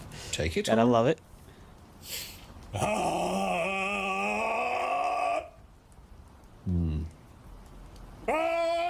Look, I'm not sure how you're feeling. If you feel self-conscious about it, that's fine. We all make mistakes. Is he biting? Yes. It was well, yeah, quite a gaffe on our part, I'd say. Come now, just a little more. It was all related to the missing persons report, I take it. Almost. I think so. You think so? Did you find anyone, or... Found anyone? What does he mean? Does he imply that he thinks the missing people might just be lost? Or is he implying we might have found someone else there? He thinks the former. I might be safe. If not, how will he respond? 50-50. 50-50. Yes, we did. And that was the same people who you invited home a few days ago. Uh-oh. Oh, what the fuck? What kind of question is that? That we invited home? That is far too specific to be a coincidence. And that's when I realized my sons, my son-in-law, my grandson, they were all interviewed before me. Which, of course, was the intention, but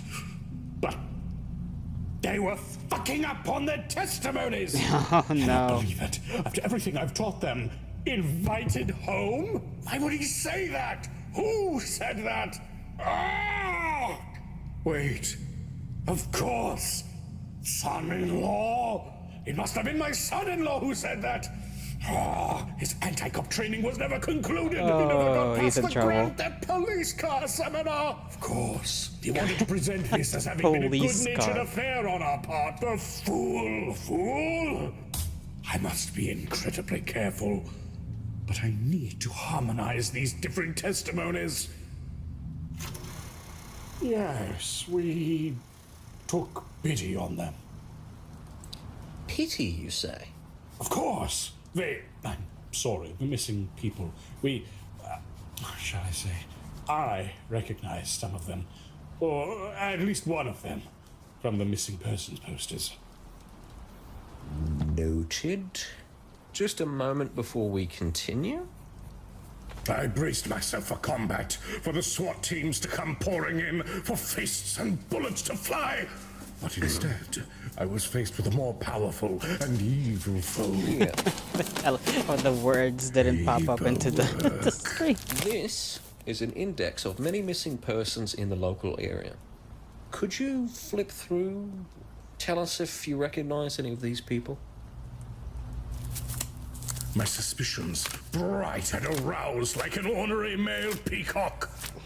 I flipped through the names. peacock of Most all were things. passingly familiar to me. Ready hunter with their salt as preparation as even more important than firepower.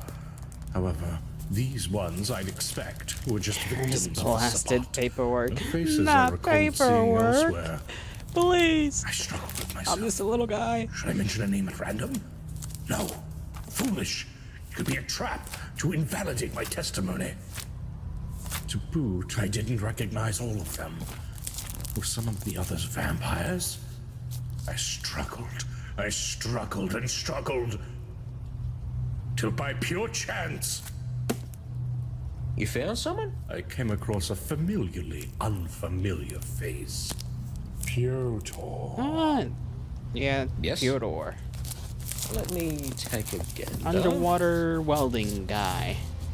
Oh. Actually, it's Peter. Peter Piotrowski. His face was warped, handsome beyond recognition. Poor fellow. No wonder he was such a prick. Was he there that night? How unfortunate. Yes. He was hot and then he got vampired by the ugliest vampires around. That is such a downgrade. Such a downgrade from his previous self. No wonder. I too would be very peeved about that. Though he had a bandana on for the most part. I recognize the hair, the eyes, the name. Yes. Yes, he was there that night. And with no body to disprove my story, that should be alibi enough for any Camarilla constabularies. Oh, he's what he's what Nosferatu call Cleopatra. They embrace beautiful people intentionally. So they just want everybody to struggle like they do, huh? They're just like, oh, you're beautiful? Come here real quick. Come here real quick.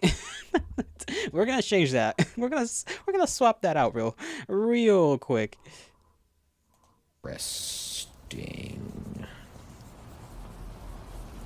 So you found this man, Peter Piotrowski, and a few others that you do not recognize. Would that be accurate? Yes. They had formed into a group and approached us in the thicket. They said they just managed to escape some strange captors, begged us for help. They didn't go into much detail, but how could we refuse? It's mostly beautiful people who are pricks, but they also do it out of jealousy. Yeah, I imagine so. That sounds pretty incredible. You're telling me. Did he buy it? Had I already contradicted the family story? And how many were they? 4. Right. Okay, so just to get this straight, you found 4 people lost in the woods. You thought you recognized them, or at least one of them, from missing persons reports, and you brought them back to your place. Is that all correct so far? An accurate report, Detective Sergeant. Perhaps you should consider a career in court stenography. Maybe when my legs give in, I'll consider it. I'll smash them in with a pipe wrench if you continue to nail me like this. Okay, D, relax. What other testimonies had the family given?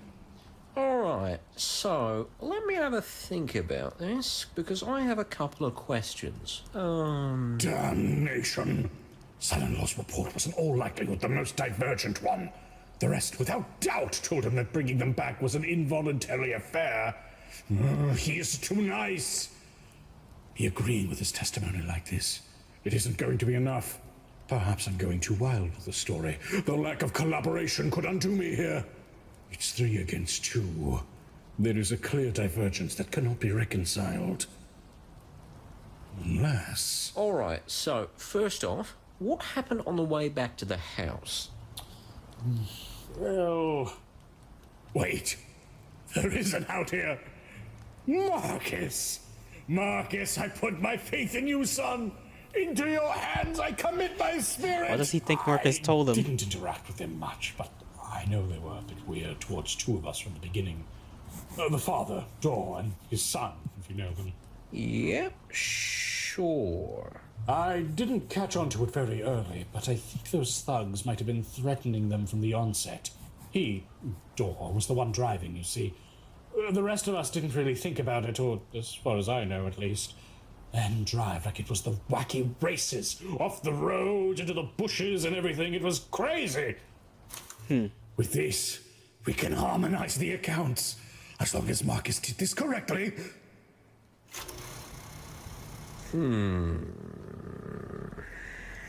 Alright. So, what happened when you got home? Yes! Oh, no? Okay, good. Marcus, beautiful boy! I thought he was in knows trouble his for a brother, second there. He knows his nephew, and of course he knows his fiancée! Marcus has reconciled this very testimony in much the same way as his father. I'm not the only one in this. We will harmonize these accounts together! I feel like this is gonna go from him praising Marcus to him being like, damn it, Marcus, what did you do?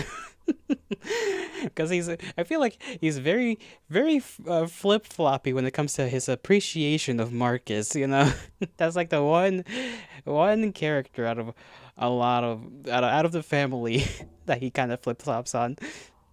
Shoko bro, hail to thee. How are you doing? Sorry, when we got home? Yes.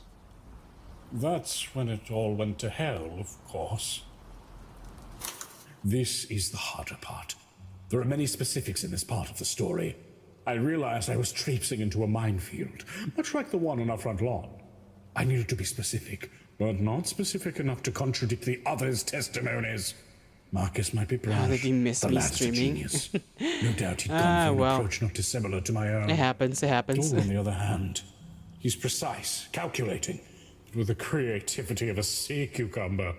If Not anyone a gave sea exact cucumber. information, it would be him. I don't like how those things darling look. son-in-law has no doubt continued to be his typical friendly and accommodating self, for better or worse. And boy, I love my grandson. I'm sorry? Humana, Brian Cranston. Oh, yes, Malcolm in the Middle. Sorry, What? let's stay on topic, though. You invited the missing people into your house. Then what happened? My presumptions arrayed, I focused on one thing. If this officer was with the Camarilla, he would already know the survivors were vampires. If that were the case, he'd be looking for the slightest hint that we were aware of that, which would essentially mark us for death. Sorry, things went very fast. At first we were socializing. They had come in from the cold. I was worried sick about them. It seemed like they had the most incredible story. And eventually that story proved too good to be true. They had guns. They began threatening us. What kind of guns? I'm not much of a hunter. I couldn't say the exact kind. A clear lie, by the way. I am actually the best hunter, probably in the world. Anyway. I like he had to like this is like in canon him reaffirming to himself that he is the best hunter around. Because like he's not really technically telling this to anyone else except himself, right? This is like internal monologuing for him. He's just like, I'm actually the best hunter. It's like, bro, you are talking to yourself.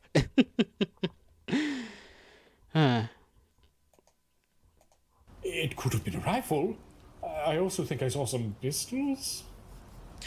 I see. And was there anything else? By God, yes. They held us at gunpoint, handed us mines, explosives, and forced us to plant them in our front lawn. To me, bringing the minefield into things was a no-brainer. If anyone mentioned anything, it'd be that. Yes, of course I'm the best. I'm me. Exactly. Blame. Never seen this, Choco Bro? It's good. It's a good where series. Were these explosives found? On the property? The property? What do you mean? Well, look. I need you to be honest. You know? I need the clearest account possible. And I need to know, where were the explosives from? Were they owned by your friends? No!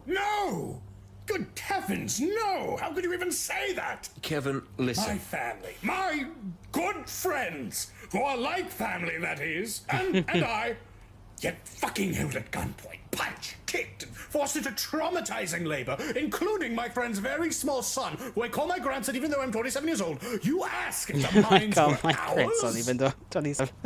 My apologies, Kevin. I understand your experience was traumatic. You're right. I'm feeling loads of trauma. I'm a goddamn traumaniac, but not as manic as those fuckers. Sorry? The fuckers. The fuckers. Hell's fuckers. Have you heard of them? Oh, of course. This was the beginning of my counterattack. As you're no doubt aware, our dearest Bruja Antitribu Shitbeard was a member of the Fuckers from Hell, also known as the Tails Fuckers. His jacket claimed us, at least, and that's all that matters. That county-spanning biker brigade is a known Sabbat affiliate. They have a penchant for embracing bikers, truckers, and other hard men of the road. They also are known for their violent encounters with Anarch, Camarilla, and law enforcement alike. Were they involved in the incident? Right, so one of them made mention of that. They said to me, "Listen up, you goddamn swamp shrew! Dig the ditch, and if you're lucky, hell's fuckers won't put you in it!" He's very good with that impersonation. Damn.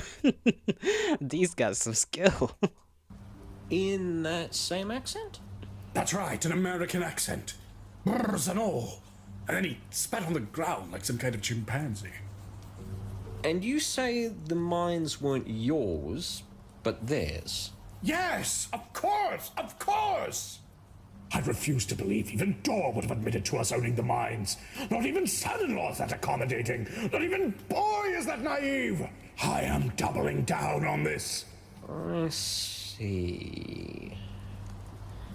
So, just to clear this up, this is all just some coincidence. And of course, Americans Missing constantly persons while were speaking. It is affiliated with known. the Hell's It is Fuckers known. gang, and they happened to ride home with a former EOD specialist, bringing their own mines.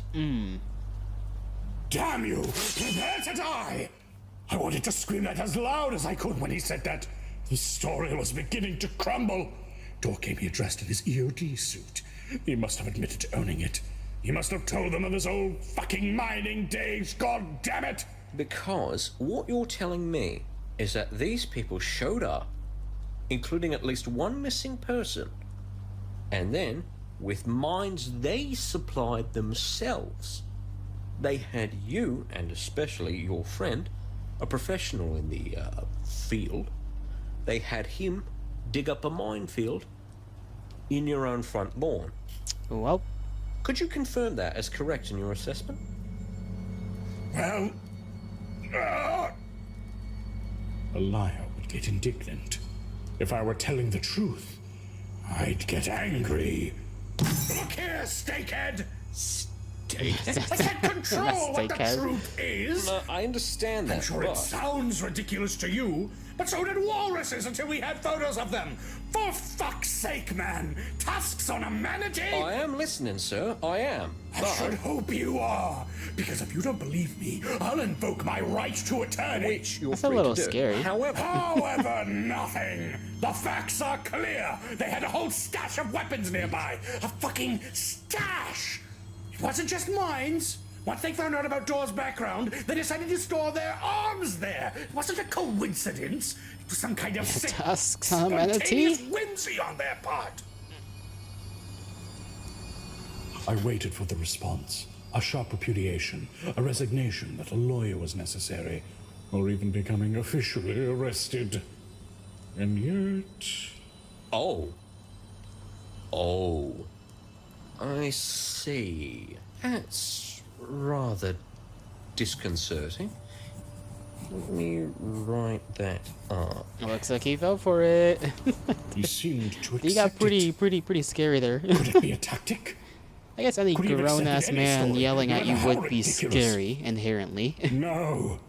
I could see it in his eyes. His hands sweaty, clammy, his eyes glazing over in a sense of internal calculation. He wasn't just entertaining me.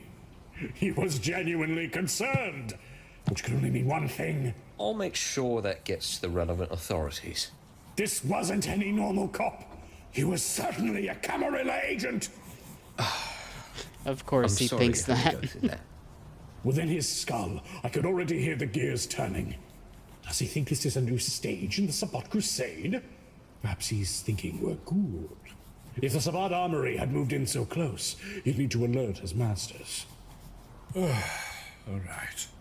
Apologies for my temper flaring. What? Oh, it's quite all right. Tense situation. Weird situation. It really is weird. Why commandeer a random house? I guess it's like they say.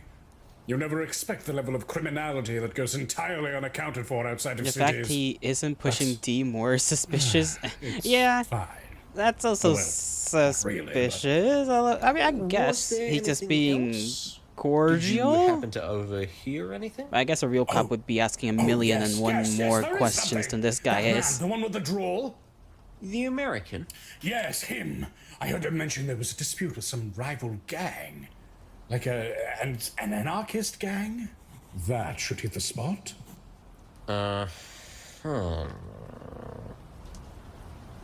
Did they say anything about that gang? They would most likely be luring them to our house. Hence, you know, the minefield.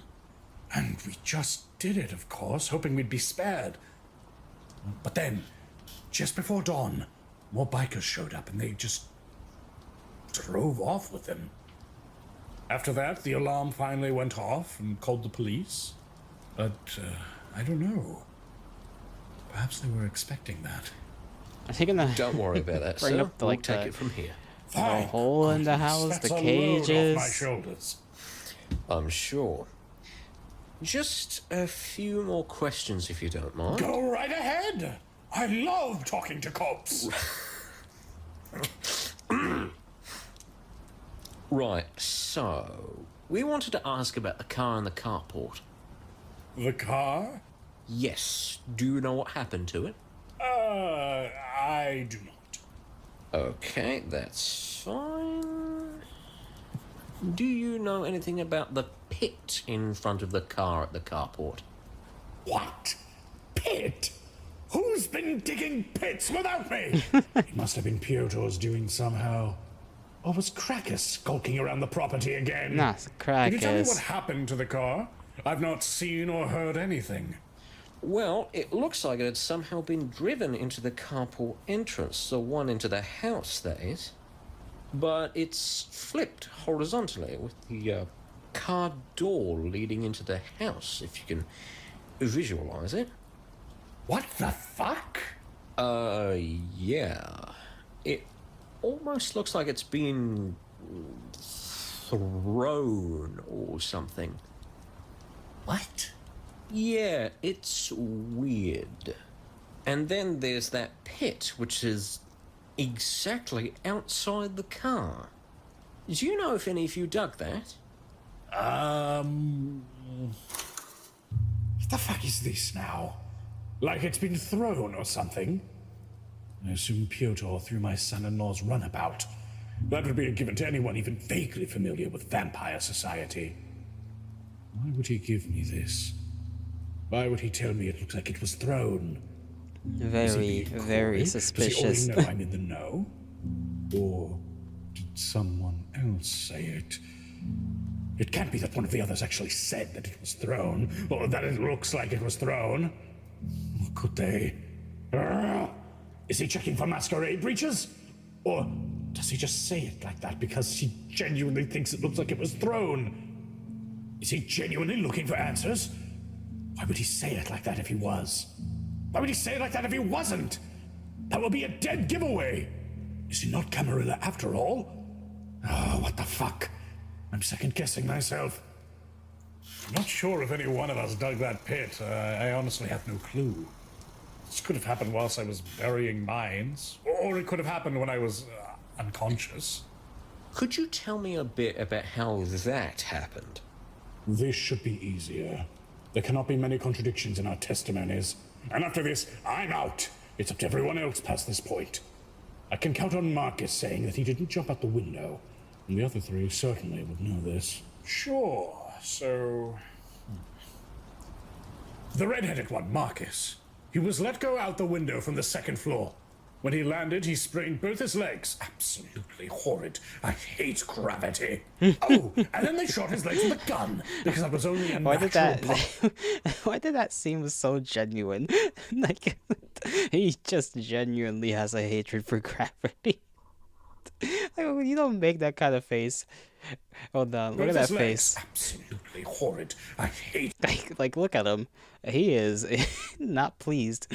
gravity. Oh, and then they shot his legs with a gun, because that was only a natural part of their MO as fuckers. That's awful. Yes. Then, of course, I was next. I was let go, and I fell onto the rocky barrow next to a house, and that's how I got this brand new Campbell jawline. Cool, I love Evil Dead. He admits it! He loves the Evil Dead! The Evil Dead vampire! Come on, Here's D. movie film. Yeah, I love a movie. Yeah, you know, I absolutely agree. I love movie. But, Oh? sorry, I didn't mean to hell derail was the that? conversation. So, anyway, Marcus was shot in the legs. How were you dragged out the window? Understandable. Did anyone in particular drag Damn you? gravity ruined Mike. Yeah, well, Rub he, carpet. wait. What a waste of touring. Who said dragged? I did not say I was dragged out. Sorry. Green carpet. Fuck. By dragged out? Does he mean dragged to the window and thrown out? Or does he mean grabbed by a hand and dragged outside? Oh God, this is too specific to be a coincidence. Who? Who said I was dragged out the window? Dor would be more simple in his approach. Marcus would not be that specific. Dearon's son-in-law knows not to mention something like that. Boy, no! Boy chose the wrong word! Yeah, so it was one of the bikers, not sure which. I just kind of fell out and landed down on a stone, so... Absolutely. But how did you exit the window? Oh, what the fuck is this? This is some serious probing. What should I say? If I even approach the truth, that would sound ridiculous enough to be seen as a serious indictment towards my legitimacy. At worst, it could be seen as a masquerade breach. Boy's innocent blunder might be enough to warrant our destruction. Damn my beautiful, sweet, and precious, perfect grandchild! Boy. Damn him! Poor boy. Right, so, this was quite the horrifying moment, she's not going to lie. Went by very fast, but... As Marcus was thrown out the window, he actually grabbed onto me midair and... Well, he's a big lad, and so I tried to stop his fall, gripping at the windowsill. But when the rest of those thugs lifted my legs and pushed me out, we both fell, and I smashed my jaw in. All right. Was that enough? So, just to clear this up, you were upstairs at this stage. Marcus was thrown out the window by the thugs, and then you, approaching the window and standing by it, was grabbed by Marcus. You were dragged out by him and fell down too, with the thugs helping by destabilizing you. Could you confirm? Shit. Did anyone else bring up the time it took between Marcus falling and me falling? Did anyone say it took a few minutes before I too was thrown out? If anyone has, it's a contradiction clear as day. Damn it. Fuck. I cannot correct this. Could you? Yes, that is correct. All right. That's actually And like just to weirdly very clarify, tense. How many of the thugs helped force you out the window? I don't know. And do you know what happened immediately after that at all? I do not. Okay, let me write this up real quick. What? Why? Why isn't he bringing up the time? Could have nailed me right there. If he asked how much time it took between us falling, anything of the sort, a clear contradiction would immediately become apparent. That's what he wants, isn't it? Unless... Marcus! Marcus! Marcus! He said the same exact thing I did! He covered it up just like I did. He did it! He strengthened our testimony yet again! Pretty big assumption. He reinforced it with alloys as strong as his massive shoulders and flowing radiant hair! Oh, I love that boy! You seem like you're in a good mood. What? Oh, no! Something on your mind, Gil? Oh, no, I was just thinking of how thankful I am that everyone survived. You know, after I was knocked out, the last thought I had was of inextricable horror, but also a pure, unflinching trust. It was like a force. I knew the others would make it. I knew they would get us out of that mess, even without me. And they did. Wow. I'm sure you helped in your own little way. So, could you tell me what happened in the cellar? Ah, there it goes. There they go. Brought up the cellar. I was wondering when that was gonna be talked about. I dearly hoped they wouldn't have. What do I do here? This is the most damning part yet. What have the others said here? There are 2 corpses down there. It's covered in blood. There are cameras and cages. It looks like a literal murder dungeon. Marcus does, at the very least, not record anything for posterity. But... Not a good look. Yeah, definitely not. The cellar? I wasn't aware they went down there. Okay. So, you didn't see or hear anything from down there? Yeah, best thing he can say is like, nope, so, I don't know what happened there. You didn't watch the live feed on the computer? The live feed? You mean with the camera they have down there? Oh yeah, I forgot they had that up in Marcus's so you room. know there is a camera down there? Yes, it's Marcus's... Yes? Fun dungeon. Could you elaborate? Do I have to? I'm sorry, there is a reason why we need you to elaborate on this. Look, this is too much for me. It's his fucked up sex cellar, okay? He thinks I don't know about it. I know about it, and I hate it. It makes me want to vomit and die. It's this thing he and his partner got started up, and, you know, that's their prerogative. I support their relationship totally, but the things I've seen down there. What kind of things? Rodeo cowboys. What? Several clowns. Small plastic army men! By God! If those thugs found it, I can't believe what their reaction was. Okay. Sorry, writing that, that's an angle to go down. I guess the sex dungeon. Could you explain what else exactly is down there? Well... Some specially built cages, a sign that says something about not screaming. I think there's a horsewhip serving double duty sometimes, but most of his stash is up in their room. You know, his figures. Right. The truest curse of being a father is simply knowing too much. Like how much he spent on those miniatures. Goodness! You should steal them next time.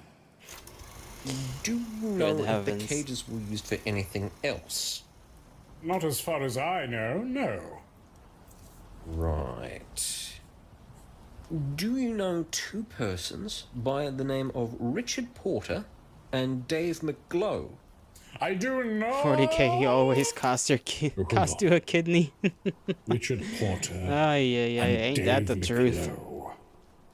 These must be the names of Shitbeard and Ape Boy. And that's why people They must 3D have print found their them. real identities. Sometimes. So soon. Missing people for certain. Here's my chance. Actually, I think I do. Or one of them, at least. And what's your relation to them? Didn't that Dave McGlow guy disappear a few months ago? I think I read about it in a missing persons report. Why? Are they connected to the case? They were found in the cellar. What? Really? Were they part of the gang? Are they arrested? We found them dead. What? What? Like, they were killed? How? We're still looking into it. But it looks like they died a time ago. More than 5 years ago in the case of Richard Porter. Dave McGlow was badly mutilated. He was hard to ID. What? They just put the corpses of some dead people down there? We do not know the situation. I think I made it. Shipbeard had the Hell's Fuckers logo emblazoned on his jacket. If they found the corpses, then they found the jacket. We will not take that as a coincidence. That corpse has not been lying there for 5+ years, and the clothes he's wrapped up in are probably fresher than the corpse itself.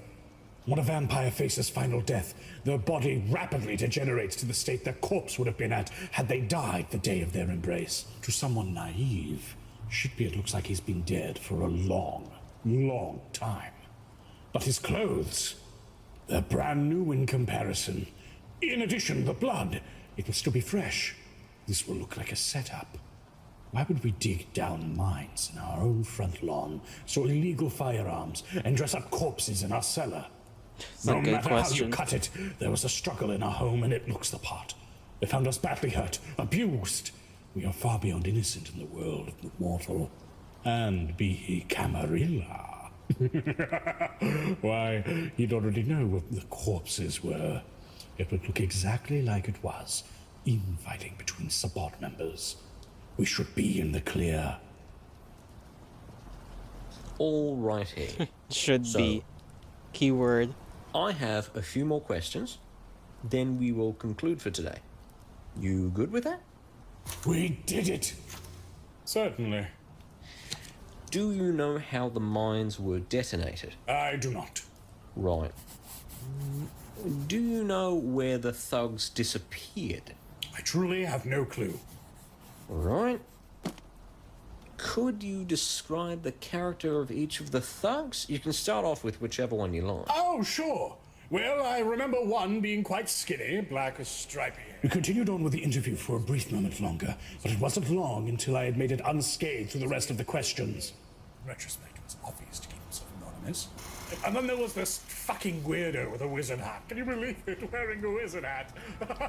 And you've not even declared registered. Oh yeah, I forgot about Kevin. Right. Like he got let So, go, right? In So conclusion, he's just let out there me somewhere. Just clarify your story. You picked up a group of individuals in seeming duress. They turned out to be individuals with violent intent that forced the family to conduct dangerous activities, such as burying mines under the threat of death. You were assaulted in the process, and the individuals are still on free foot. You were not aware of the situation with the corpses, the car, the pit, nor the time of the mines detonating or the departure of the suspects. Would you confirm this as a fair summation? Yes. Very Okay. good. Didn't need to pause there, but So he, this interview I guess is he just now wanted to. concluded at the time of 15:40 on the 1st of December 2006.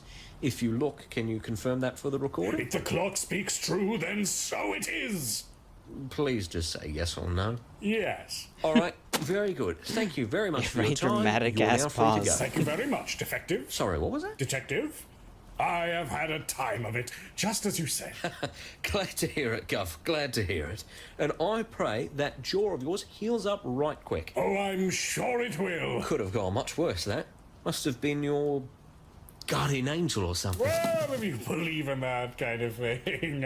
I'm a bit of a skeptic, personally. Oh, really? Yes, I definitely don't believe in Bigfoot. I like ghosts and supernatural stuff. Guys, I think and he all that, believes but in I Bigfoot. don't know, how would that stuff even work?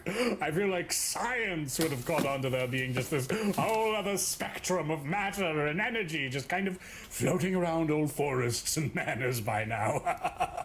Bingo bongo. Right, yeah, or in tunnels or whatever. You know. Tunnels? Oh, shit, but look at the time, it's off to the pub. No fucking way.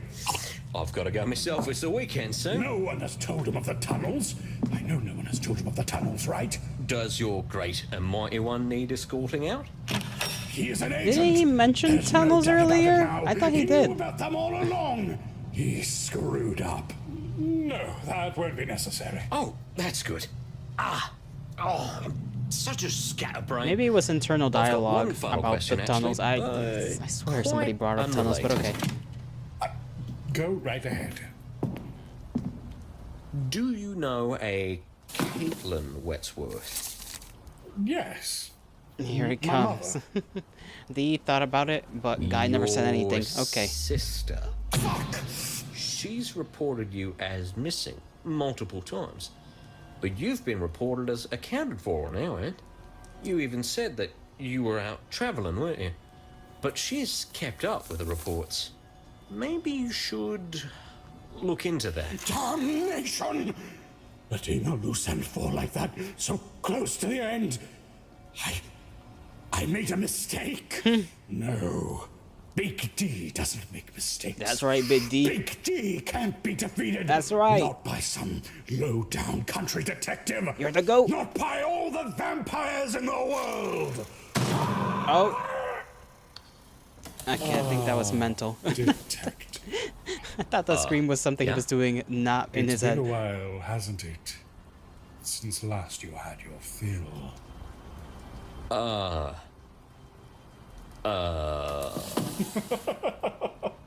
Have no fear, detective. You've passed. Passed? You followed the first tradition without flaw. The Regent of Great Yarmouth congratulates you. Come to the house for your next assignment. You are expected. What? Oh, and don't be so gauche as to mention this to the others. It simply won't do. But what should my report say? Report nothing out of the ordinary. Ensure this is buried as quickly and quietly as possible. Ah. I will show myself out. Excellent work. Yes, Master. Thank you, Master.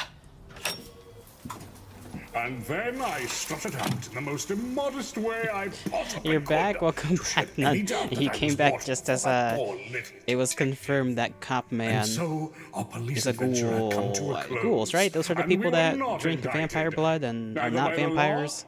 nor by the Camarilla.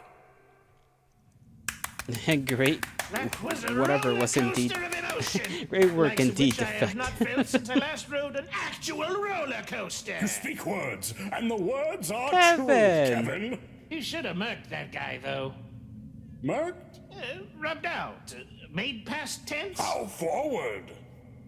He really caught on to You that should quick. have killed And yes, he's a Now good that, ghoul. obviously, I had considered.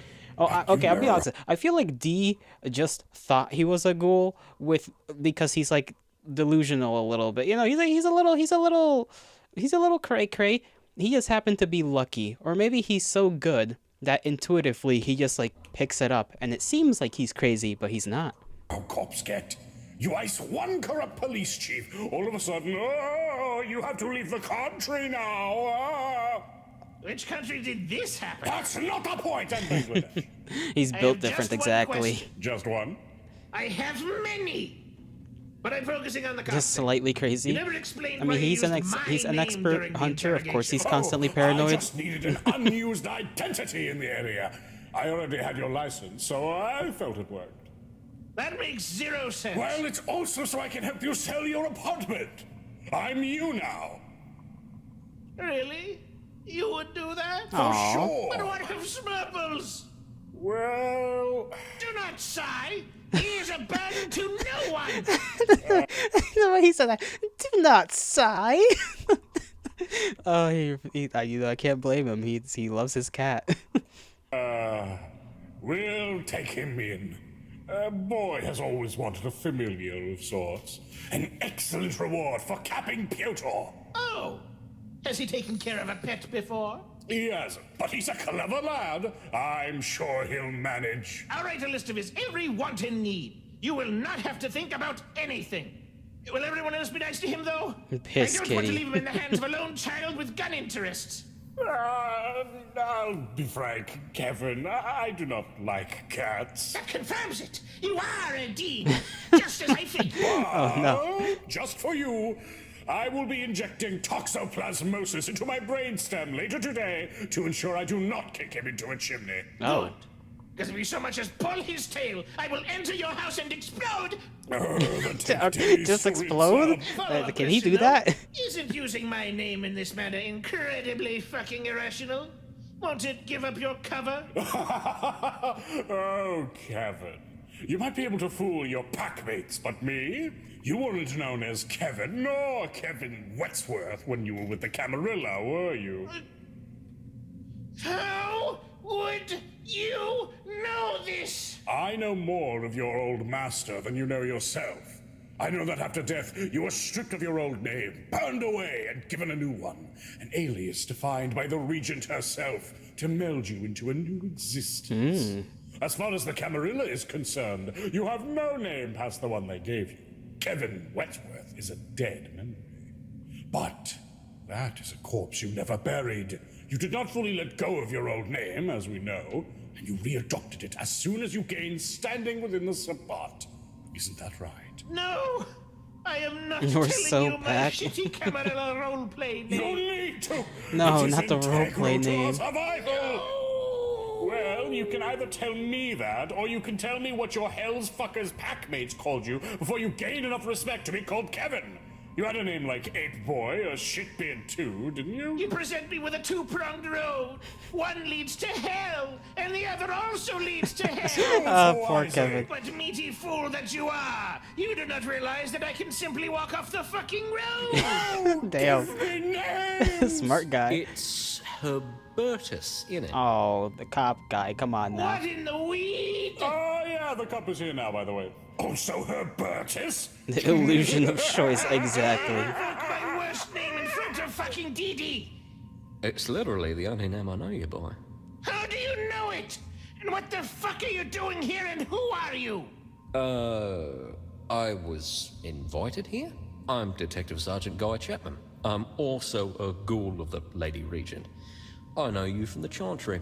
Or, well, haven't seen you in a few years? Maybe? I just know you were the Chantry's stockbroker or something. Accountant! This freak. I curse you! I curse you with balls fall off disease! Not I give balls you fall lupus, off Not the disease. werewolf one! You just have a wasting disease No, now. Kevin, do not castrate that man. He is here for his new assignment.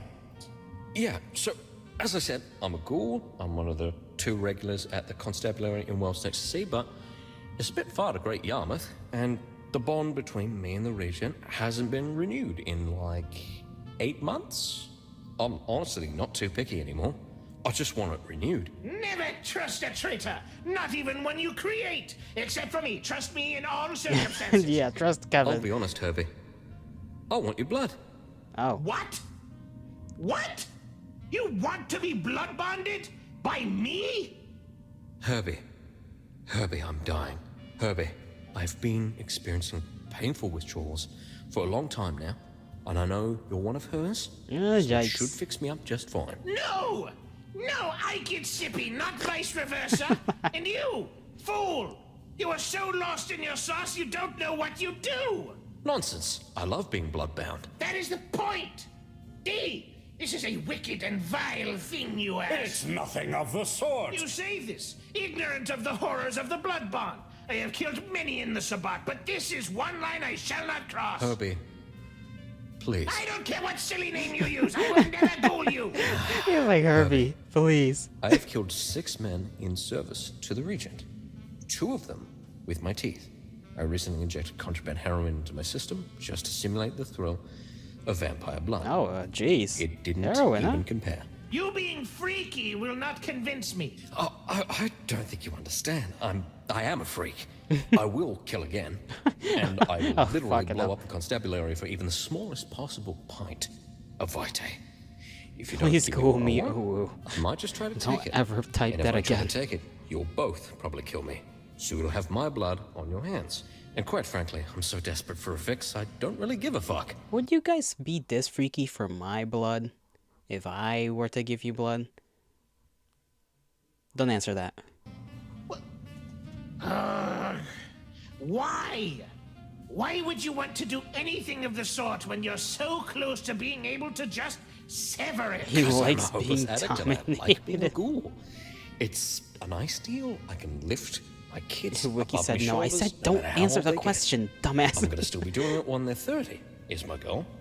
I just You were need to get a regretting better it as master. a thought, as you That's all. thought it. So You have type kids. it. You did. That is fucking terrible. Let me spell it out for you.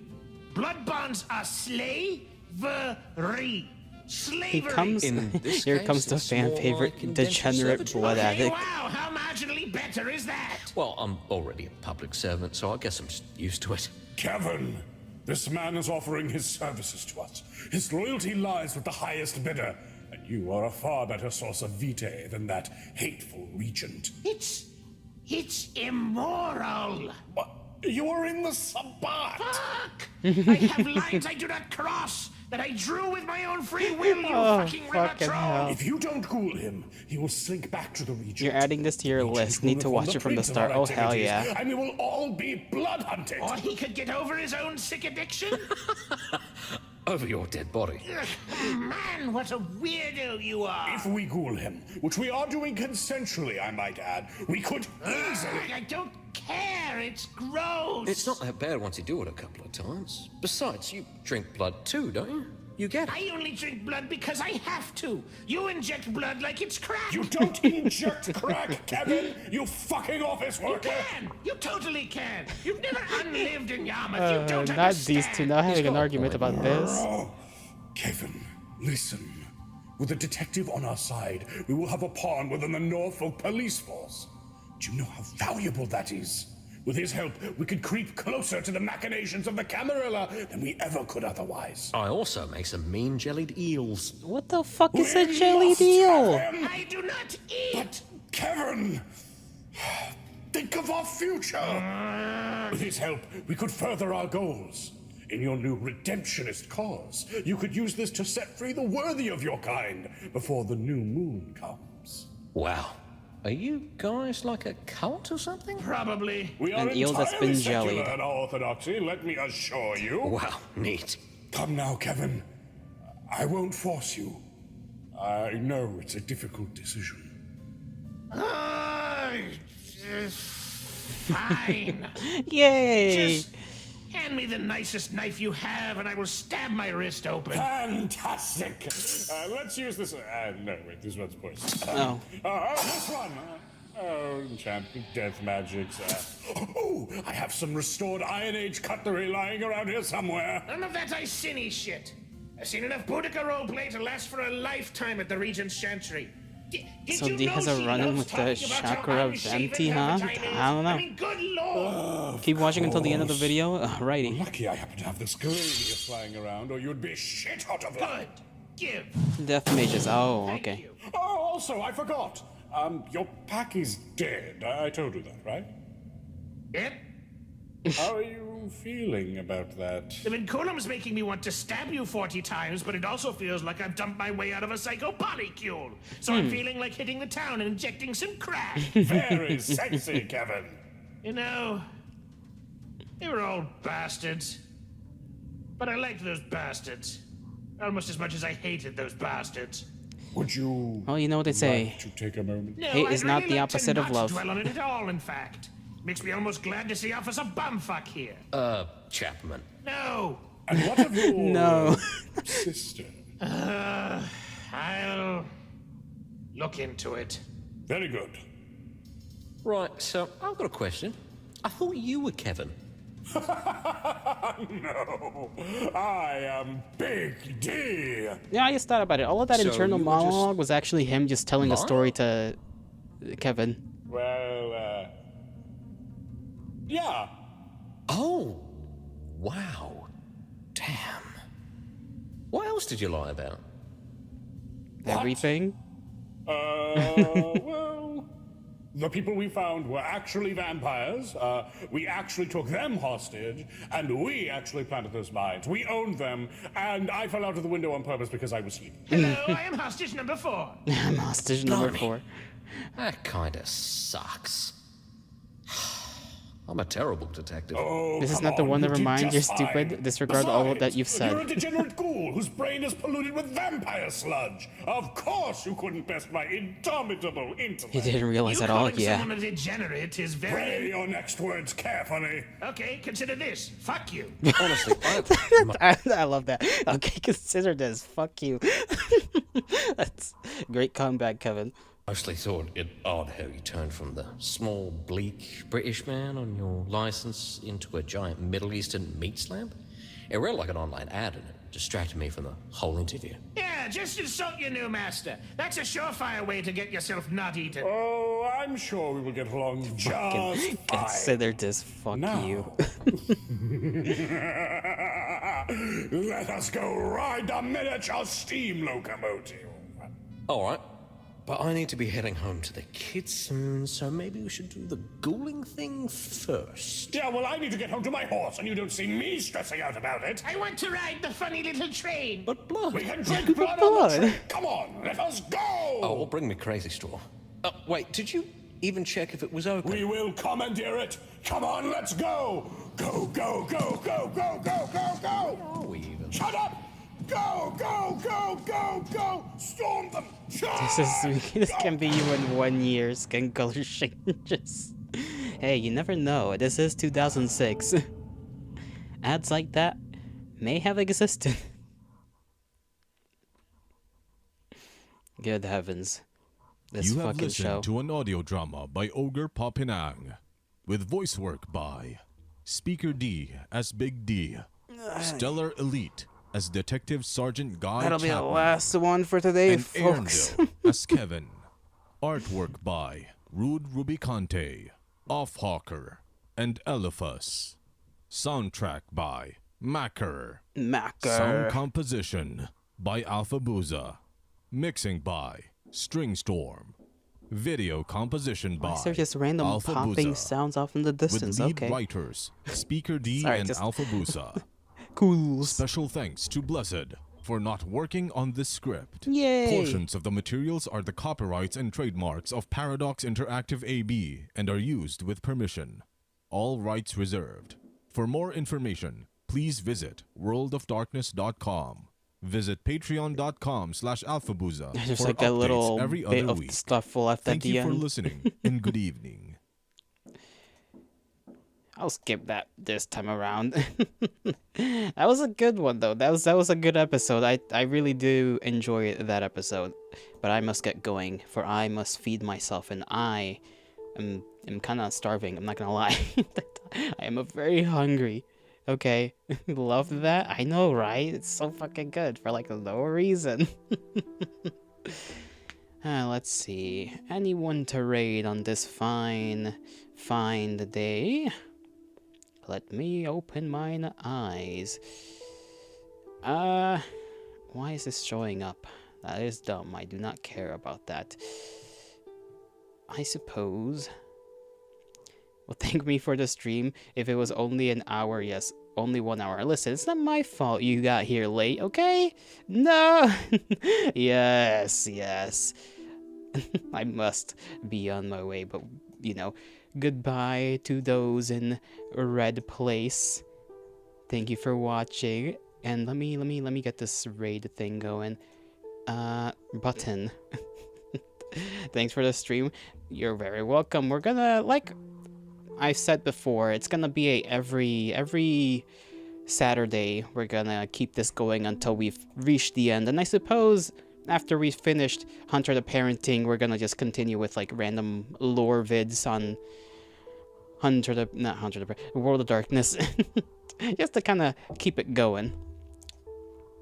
So let's see, how do I raid people again on Purple Place? That's how I do it. Okay. You know what? Why not? I shall bid thee farewell. I hope you all have a great rest of your mornings, afternoons, evenings, and nights, wherever and whenever you are. May the gods bless you. May the stars shine in your honor. And I shall see you all in the next one. Maybe you'll manage to do some some catch up so you're synced. Yep. Bye bye everyone. Take care of yourselves.